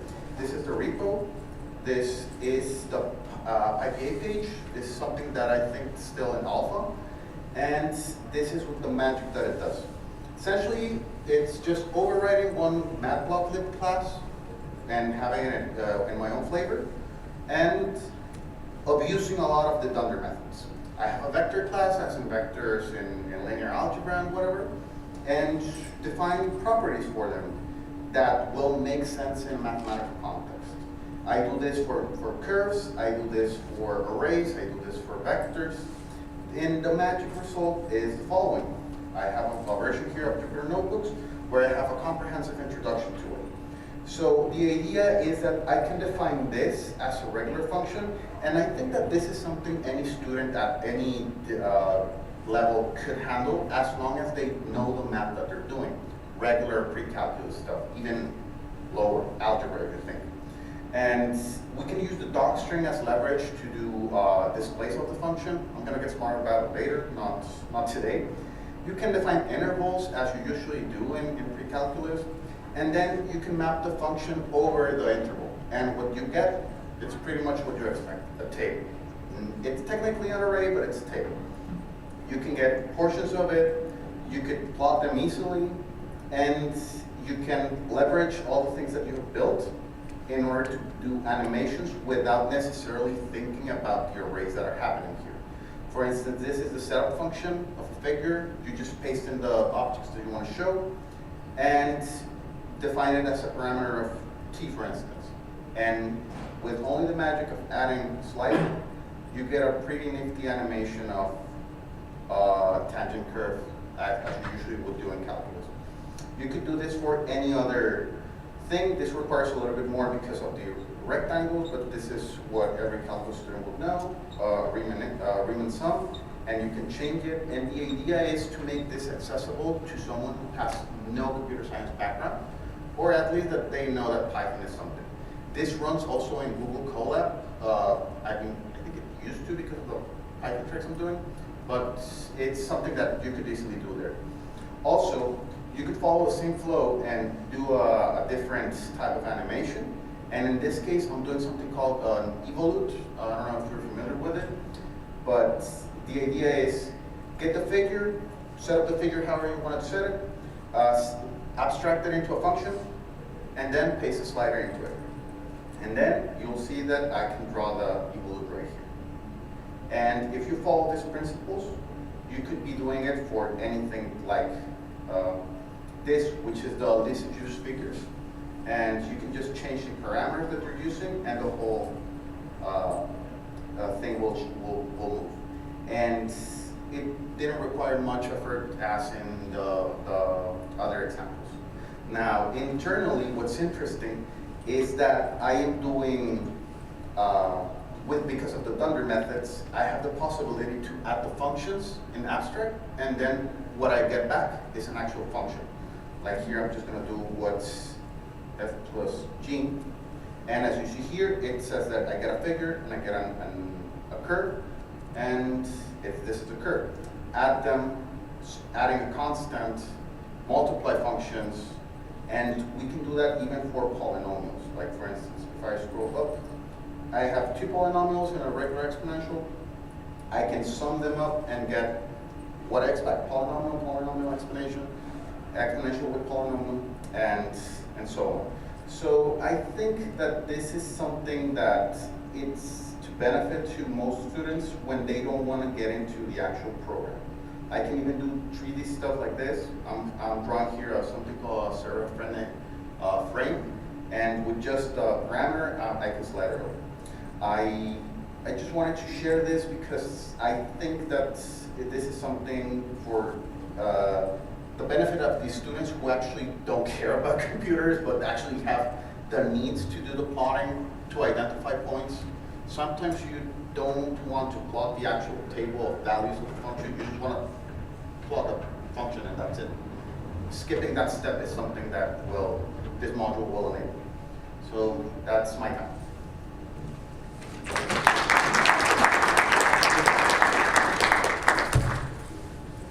All right. Now we have Simon. Oh. Welcome.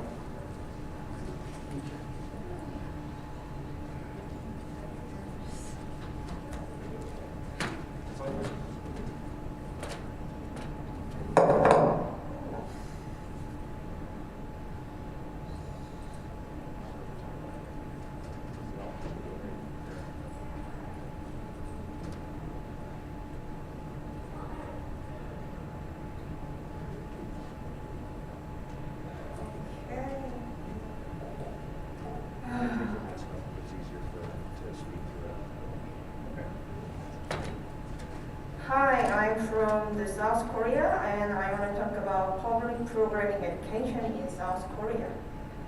And also about Samba Festival. I am the Python Korea user groups and the civic hacker and very cool Python instructor. Yeah, I am. So now I'll make a Samba Festival. Woo-hoo. So what? This is PyCon, an education summit. What are you talking about? I imagine like the Samba Festival. Can we programming dance together? Ooh. Okay, then what is programming dance? When practicing Samba dance, they run each other. Oh, you have a good movement. I learned from you. Xiao has a cool movement. Yes, I'm Xiao. Yeah. Xiao, show me again. Okay, dance with me. So then what happened? Programming will be fun like a festival. If they can all participate and enjoy programming like a Samba. Yeah, Samba again. Okay. Yeah. So our plan is during the winter vacation, teacher and others interested in learning Python, and families with the children and programmers gather to hold a camp. I don't know if this is right grammar. Yeah. So in the camp, they just do simulation, discussion, retrospective, and all experiments they need. And then go to the beginning. Why do we need Python Samba dance? In Korea, graduate learning of Python will become a compulsory in schools, everyone. So, what if data visualization was done with Python in a social study class? What if? And they all lived happily ever after. Yes? Now I finish my presentation. No? But sadly, that doesn't always happen. As a civic hacker, I was very concerned when I read a public IT subject textbook. This is really the quiz of that. Who made Python? 1. It was made by Guido van Rossum. 2. No one made it because it is open source. Do you know the answer? No? It's 2, 1, 2, 3? Yeah. Yeah. I think the student will believe they always have to find the correct answer. Most students maybe feel nervous when they do programming. As you know, error and bugs are not failure or wrong. The bug is just considered an interesting thing. But the teacher whom I met, some need to the, what is this? Sorry? Oh. Clarification and program was a burden. Of course, I know running Python is always fun, but someone needs to find out who can help them and how. And the student, please don't hate programming, please. Okay then, let's start from the beginning. Let's dance to the samba. Oh, okay, maybe it is 5 times in samba, yeah. And I also want to say to you, if you would like to join this camp, you're always welcome. I came from Korea by plane. It only took 23 hours, yeah. So if you come with a photoing heart, it will be like 1 minute. So come on, come to Korea. Just kidding, yeah. Remote is also possible, so we always have an open mind for collaboration. Okay then, contact. You should remember dev@syoh.net and just talk or welcome. Yeah. Thank you.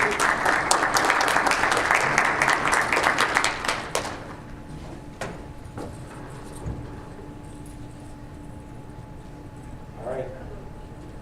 Next up we have Mariano.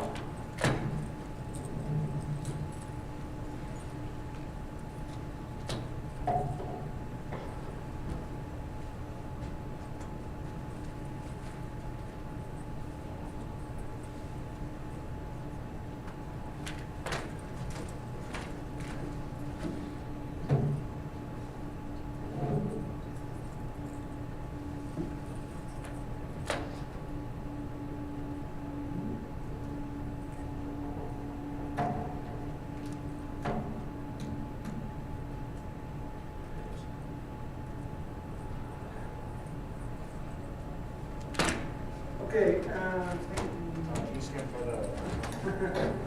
Okay. I will talk about an initiative we have in Streram. It was a diploma on open source software. Now I will talk about some outcome lesson and the future. You can find the paper that I presented in a conference open source system to 2017. And the diploma was about extension courses in the university for formal professional education about open source. It was a virtual learning. It's also a certificate, not a degree, but certificate of 1 year course. And also the idea was to build open resources, educational resources, so any other professor could use in other universities. The design of the curriculum has several courses, an intro to open source. We have programming one of Python. We have databases course with Postgres and also Python. We have computer networks with Linux and Python also. Then some concept of software engineering, of open source of course, web development, operating system, and programming more advanced, also with Python and a bit of C and C++. These are core topics in Argentina, so if you want to have a career in informatics, in computer science. And the idea is to learn formal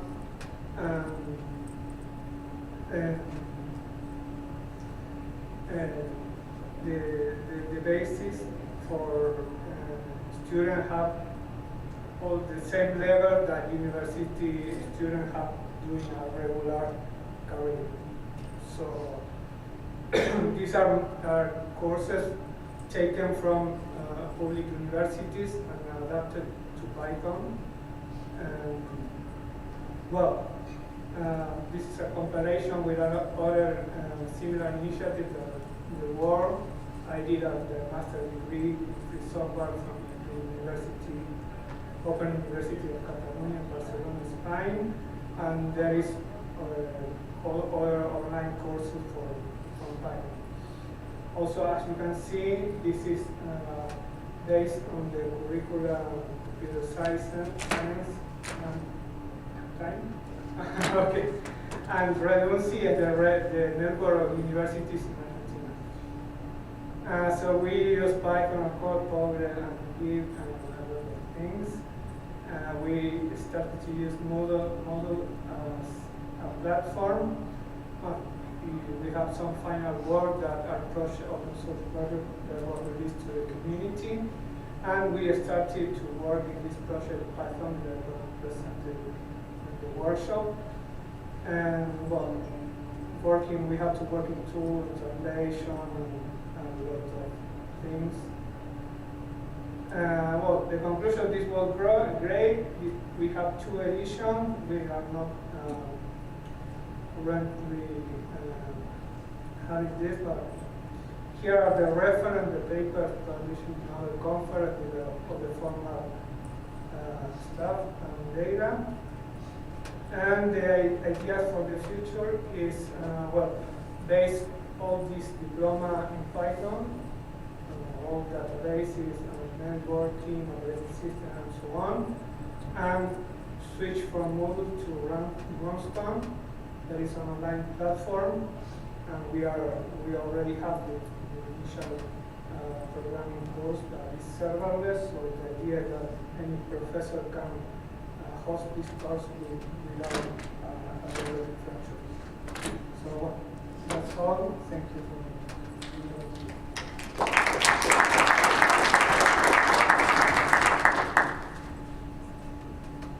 All right. Thank you, Mariana. Next up is Kai to talk about technical communities on campus.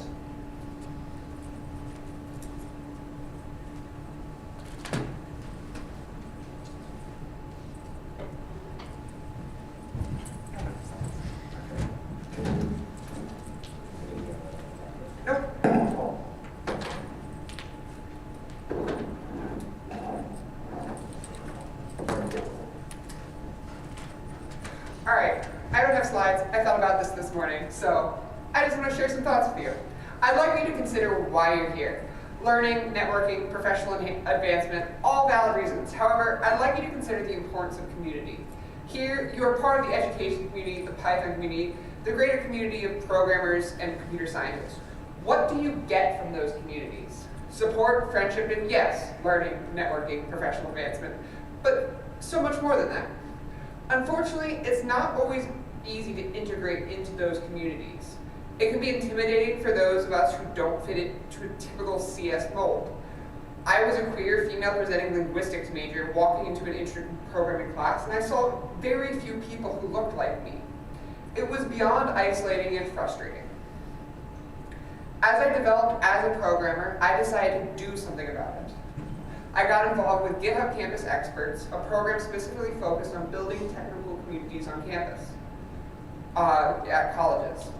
It provided training to students on everything from conflict resolution to fundraising, helping students become community leaders. If you are a current student, I cannot recommend it enough. If you're a professor, please tell your student to look into it.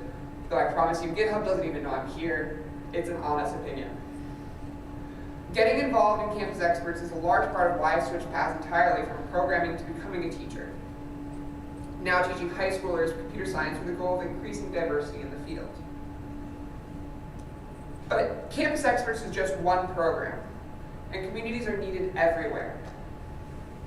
I'm by no means an expert, but I've worked on building my fair share of communities both as a student and a teacher.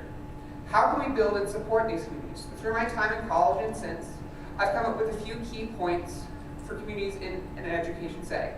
First and foremost, not all learning happens in the classroom. Students need to be able to connect outside the classroom, whether via group chats or discussion boards, and work together. Too often there are just disjointed avenues for this, leaving some students disconnected from the rest. This leads into the second part. Students need multiple avenues for support. Not everyone can make office hours, nor is your explanation of the topic always going to be the one to click.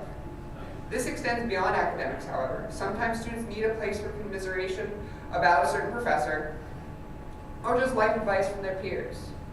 As teachers, we have to let off the control sometimes and let students help each other. My final ingredient is shared knowledge. Communities generate knowledge constantly. However, due to the cyclical nature of graduation in education-based communities, knowledge is easily lost. By creating connections between classes and grades, knowledge sticks around much more easily. Ultimately, as teachers, our job is to be facilitators. We must support our students in creating communities, whether they're in the form of clubs or something less formal. In education, we're supporting the next generation, and how they form communities as students is critical to how our communities will look in coming years. Vibrant communities make the world a better place for all of us, so let's do our best to support their growth.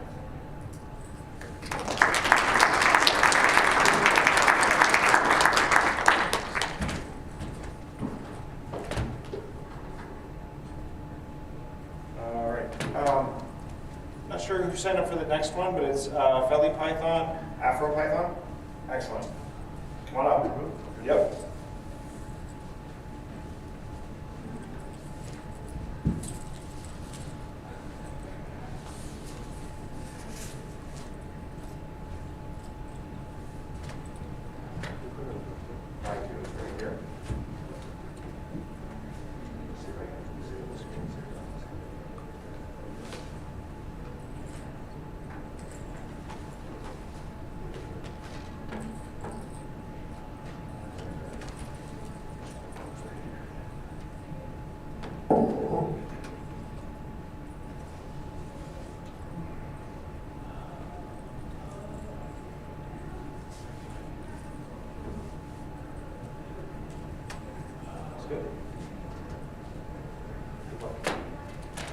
Hello, my name is Felipe, also known as PyCon on Twitter.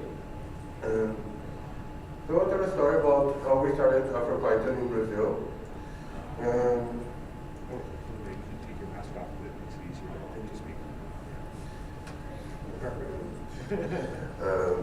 So I'm a software engineer. I visited Brazil. I was born there. There was the lady from South Korea. She was talking about samba. And for real, I know a lot about samba. If I want to talk, you can talk. So we started it based on Jungle Girls workshops.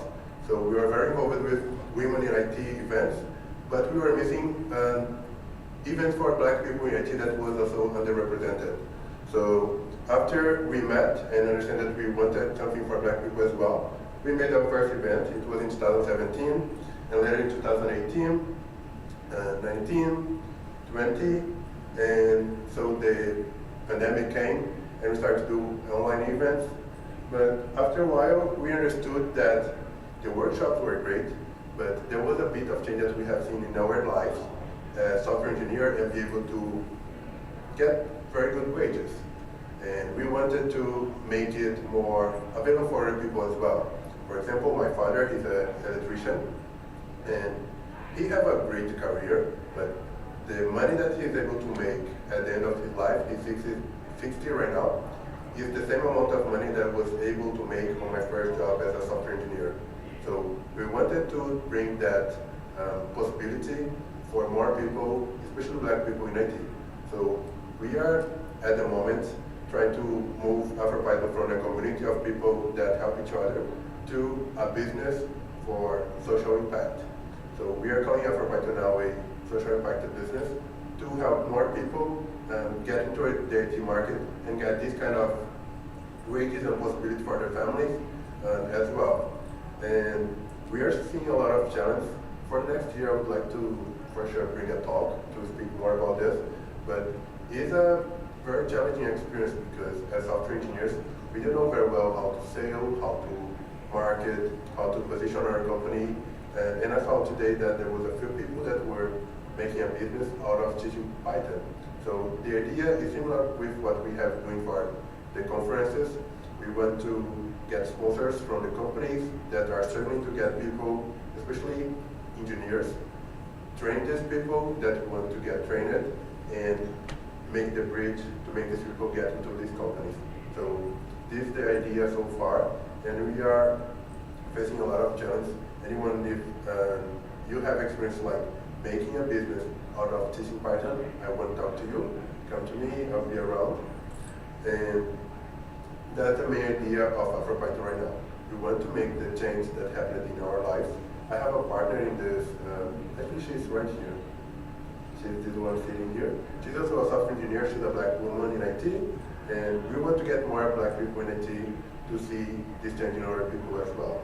And these are our challenges at the moment, and anyone that want to talk, I'm ready to talk. And this is our idea of make a social impact using Python and helping people change their lives. My name is Freddy Python, and this is AfroPython. Thank you.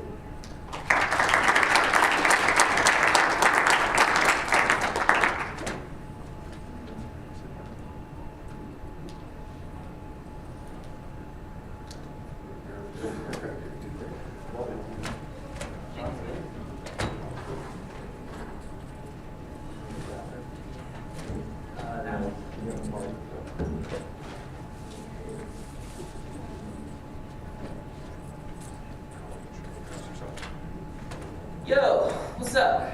I'm Sean.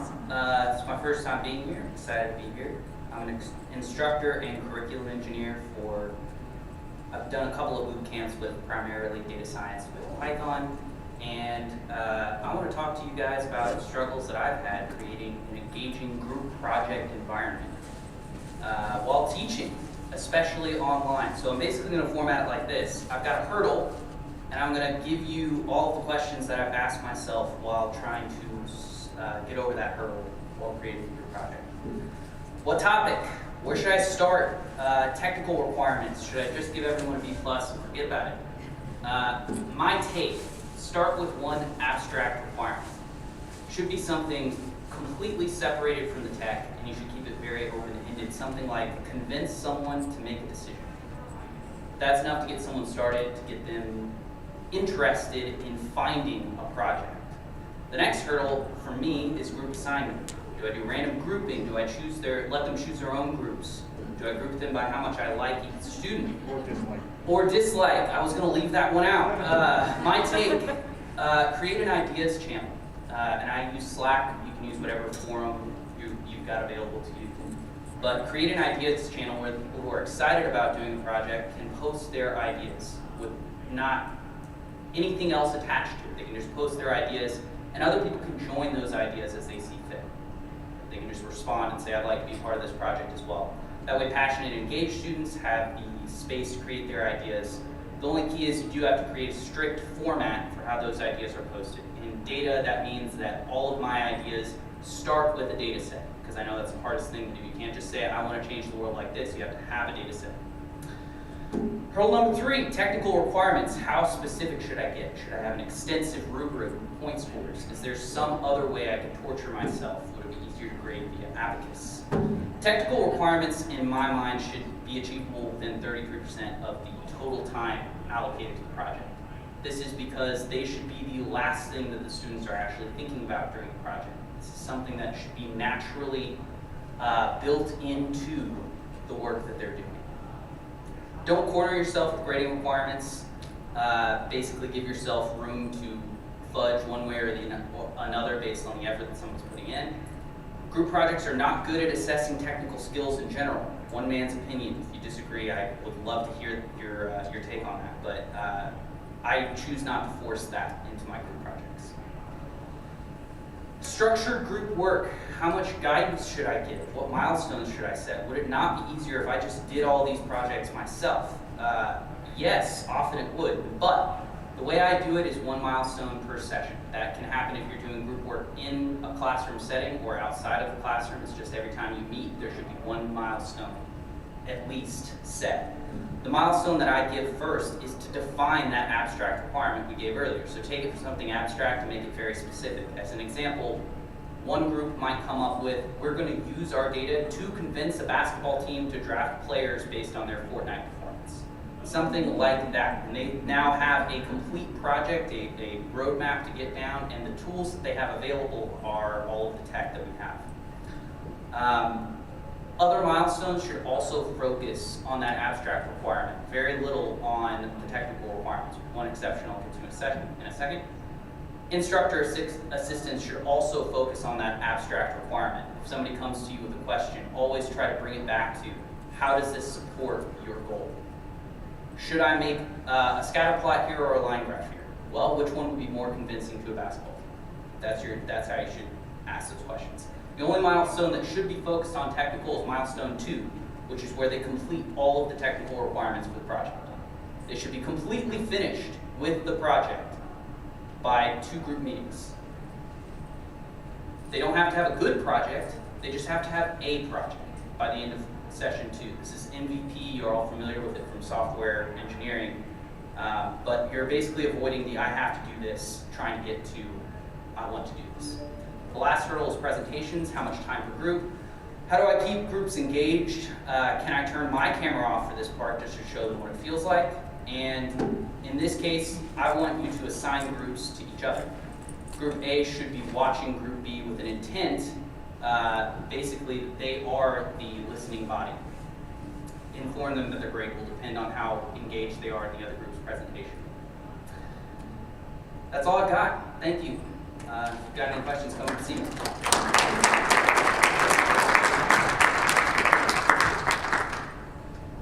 All right.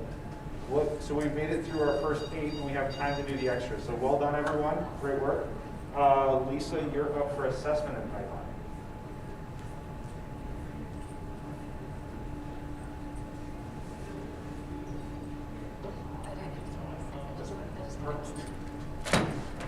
I'm so glad that Kai made it okay to not have slides, because I definitely don't have slides either.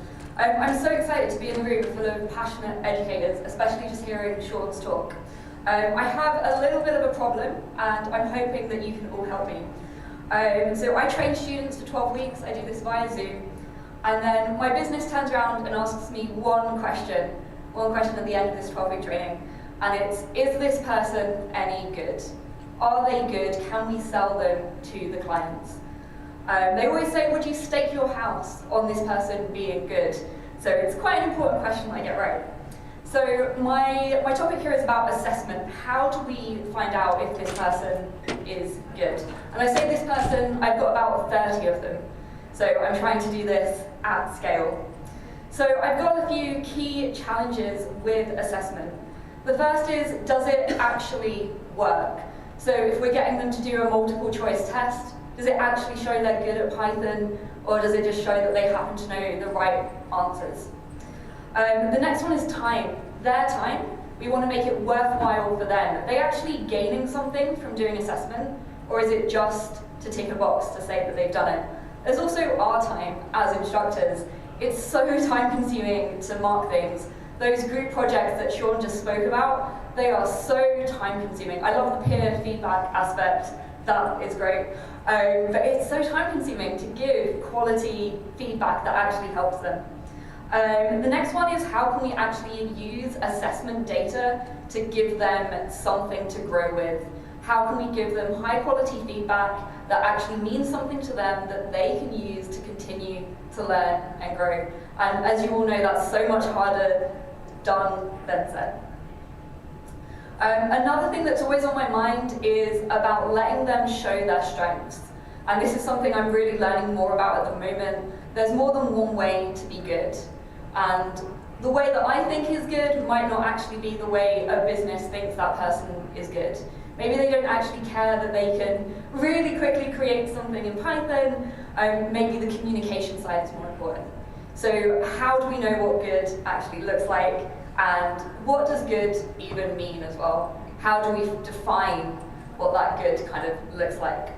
There's a few things that we're doing that are kind of working, but not always. So we use multiple choice quizzes, and we try to come up with the incorrect answers, showing and demonstrating something about their knowledge. So if they pick the wrong answer, we kind of know what their misconception is. Kind of like if you ask someone, what's 2 add 2, you might have 4 as an option, but also 22. And if they pick 22, it shows what their misconception is. The other thing we do is we have challenges that are marked by essentially unit tests. So that's quite good. They get instant feedback. Does the code do what it's meant to? That's also limited though, because it's very binary. It doesn't limit their code. It doesn't give them feedback on if it was efficient or good coding.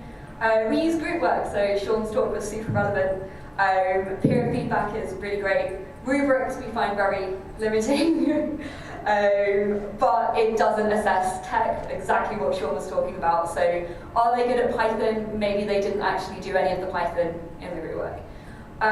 One thing we have found is amazing is one-to-one coding with instructors. So we sit them down, we give them a challenge, we get them to talk us through what they're doing. Super effective. We learn so much about the way of thinking and what they're doing, but it's the most time-consuming thing in the world. One thing we have found really works as well is actually not focusing on technology, but focusing on their confidence and their own reflection in their journey. So by getting them to keep a kind of journey diary type thing, getting them to track their own learning, we found out so much about where they think they are, and it's really helped us like deep dive into like their tech skills. But yeah, my question to you is, how do you do assessment? What am I missing? How can I be better at it? So please come find me, tell me what you do, because I'd love to find out the answers to all of this. Thank you so much. Cheers.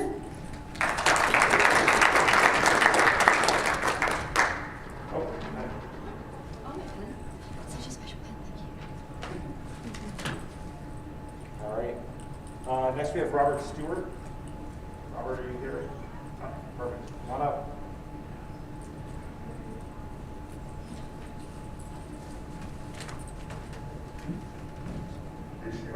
Yep.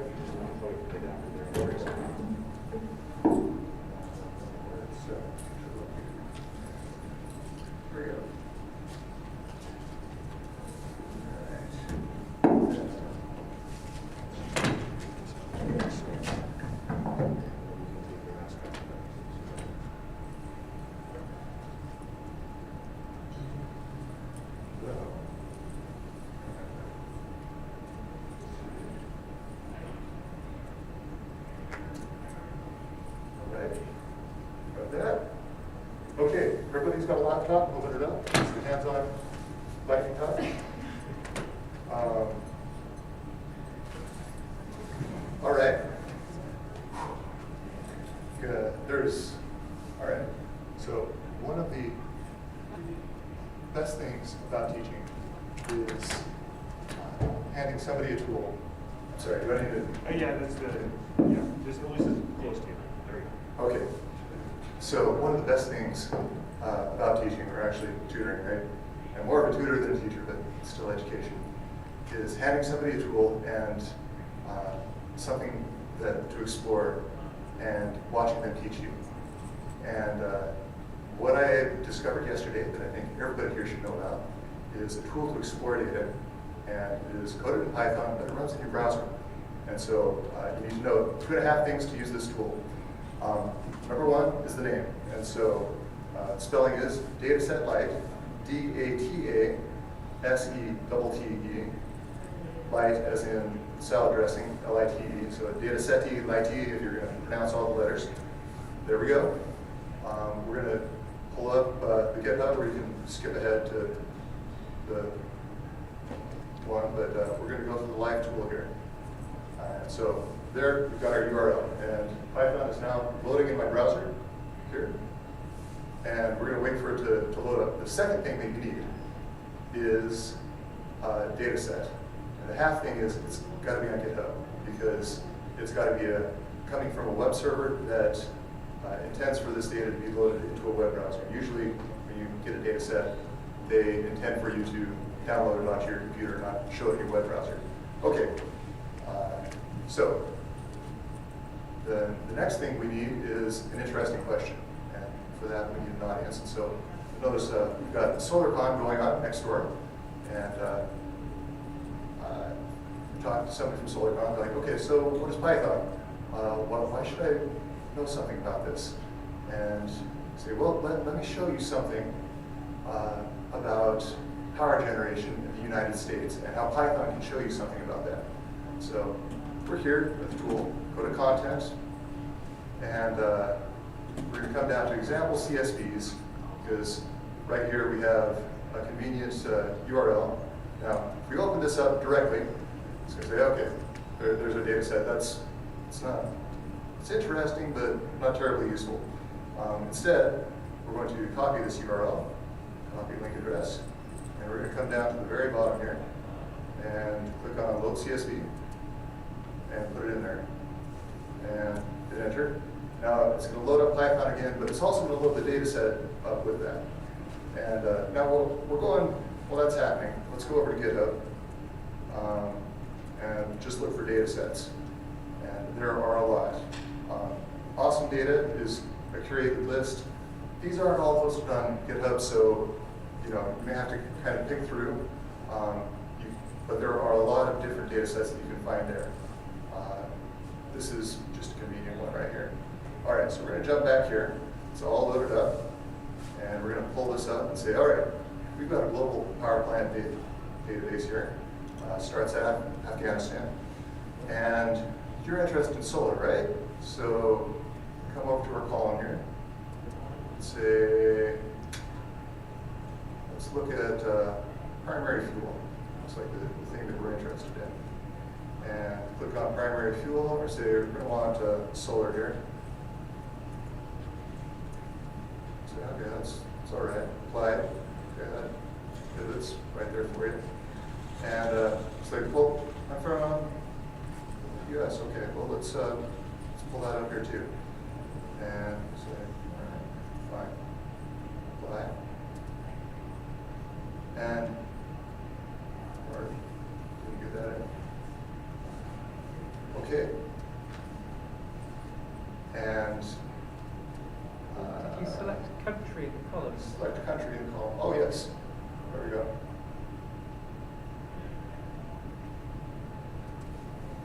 USA. Apply. Okay. And there we go. Then we're going to tell them, and I'm running out of time here, you can do even more with this data. And they're interested because they want to know about this. You say, okay, you can look at the SQL, and once you start showing them about this, then they're going to be excited about learning SQL. Nothing, no interest before 5 minutes ago. All right, that's it. Actually, this fellow up here created this tool, and there's a lot more to it. Okay. That's all I've got.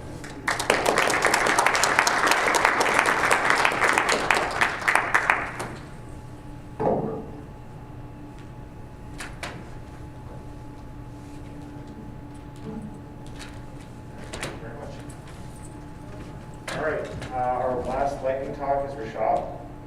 Here. Oh, perfect, come on up.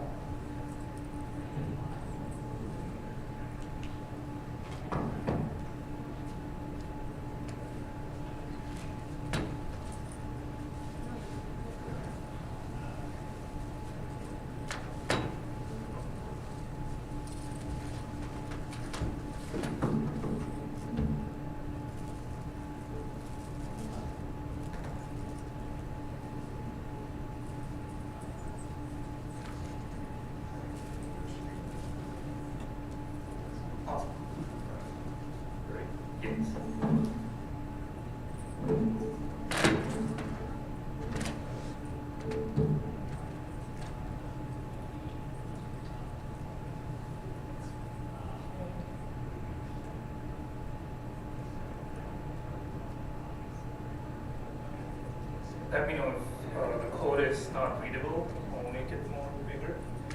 But yeah, so I'm Rishabh. I'm a developer analyst. I work at Twilio. I'm also a part-time professor where I teach cloud at St. Lawrence College. And I wanted to quickly demonstrate communications API that Twilio has using Python, and specifically we'll be using Flask.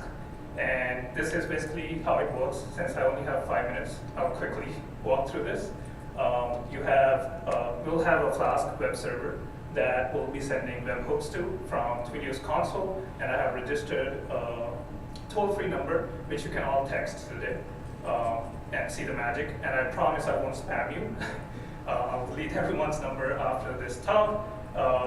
So I'm gonna cheat and not code at all because of the 5-minute limit here, but I'll quickly go over the Flask app here. So pretty basic Flask app. You have your inputs on the top, and then I have an app route that I've defined, which is /SMS, which accepts both GET and POST requests. And then I have a function called SMS, which basically sends response, including the text that, hello, this is Rishabh. And also, since I'm from Canada, there are people who are obsessed with Drake. You'll see an image as an MMS when you text this number.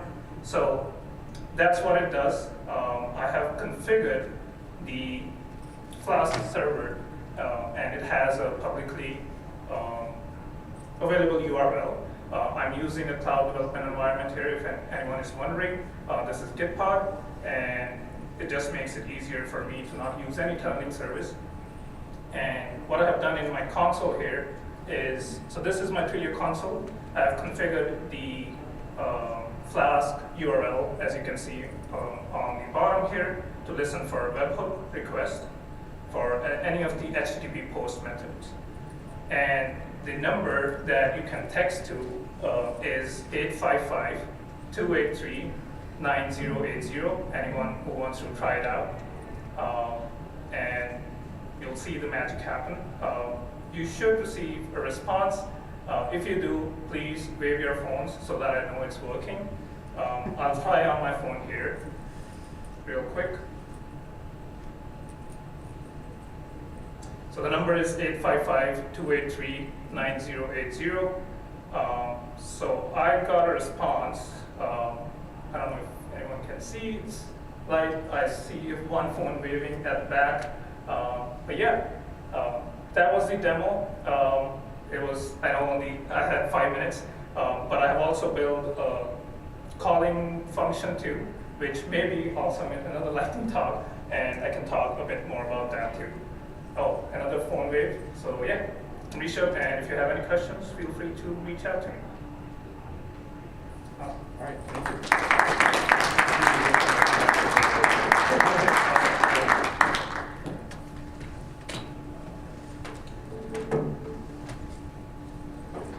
All right, everyone. So we've come to the end, at least for now.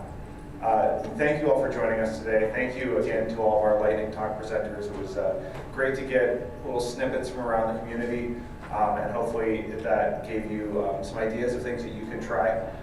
At this point, let's take a minute and just kind of reflect on the day. And I guess the teacher in me wants to ask, what have we learned, right? So raise your hand. What was your favorite part of the day or the best thing that you learned today from being at the Education Summit?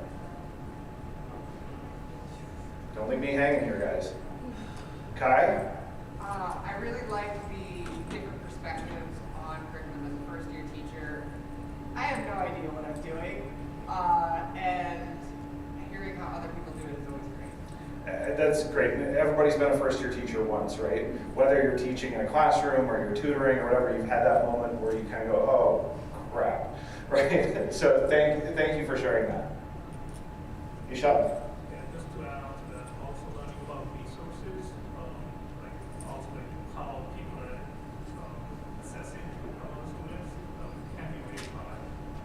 Especially this year with the AI fiasco. Fair, very fair. I really like Lisa's ponderings on assessment. Totally agree, but I don't know either. Johnny, did you have one also? Well, I was just going to say I appreciate learning that I'm not the only one struggling with some of these things, that we have a community of people, and coming together really helps, because I think just this one day was, to me, worth the whole conference, just with the things that I picked up today. Good job. Yeah, I know that my teaching partner Kelly couldn't be here, but my first year, going through the process of learning how to be a teacher, having technology experience, she was learning how to code, I was learning how to teach.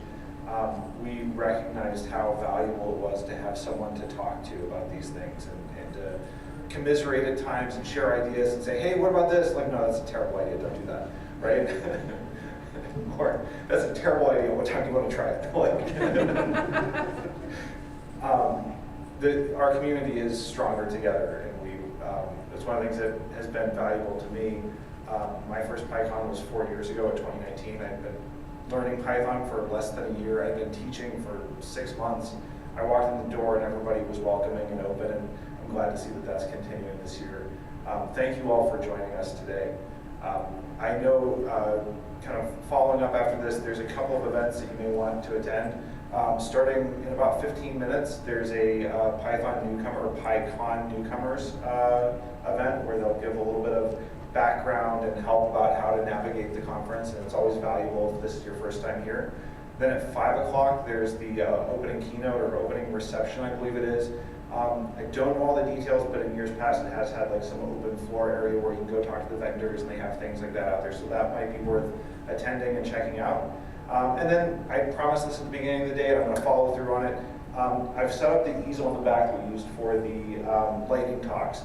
What I want to do is give a place for people to make plans.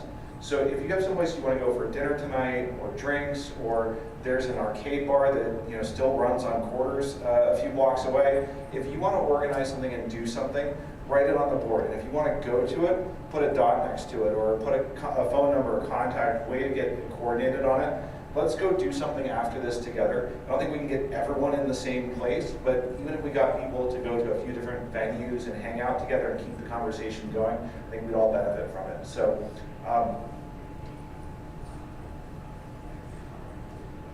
as a volunteer that's been working here a number of conferences, I do want to strongly encourage you to stick around for the opening expo hall open. Like, this is the lowest stress way for you to get the coolest swag.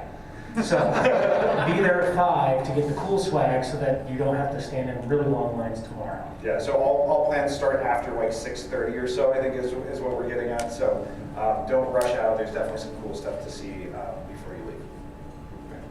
Blake? You should drop your name drop at the Thinking Globally episode of your teaching in Python. That's where the AI conversation went with shift happens and all that. So. Yeah, happy to. So Kelly and I did a podcast a few months ago. I forget exactly which number it is. Mike will find it for me, thanks. 86. 86, okay, so episode 86, we talked about thinking globally, and one of the articles that we discussed was called Shift Happens. And what we're seeing right now, I think as educators, over the last few years, and whether it was the shift to online learning through the pandemic, whether it's the rise of generative AI, we're seeing massive changes and upheavals in the way that we think as educators, as citizens, as human beings on the planet. That particular article is excellent. It really talks about how we are trying to educate people for careers, for lives that haven't even been invented yet, and how do you do that? And there is a way. I mean, I myself am in a job that didn't exist 15 years ago, right? And I love it, and I'm enjoying it. And where did those skills that I needed to do this job come from? It came from educators. So there's definitely some good things there, and as we are going forward and thinking about what we can take from this summit and how we can help continue to drive computer science education forward, thinking about what that shift looks like and how we can best prepare ourselves and our students for that is vitally important. And thank you all for being here to partake in that. Have a wonderful evening, and sign up in the back, come up with ideas. I've got a couple of places that I'm thinking about. I'll put at least one of them up there, and we'll go hang out. Thanks, everyone.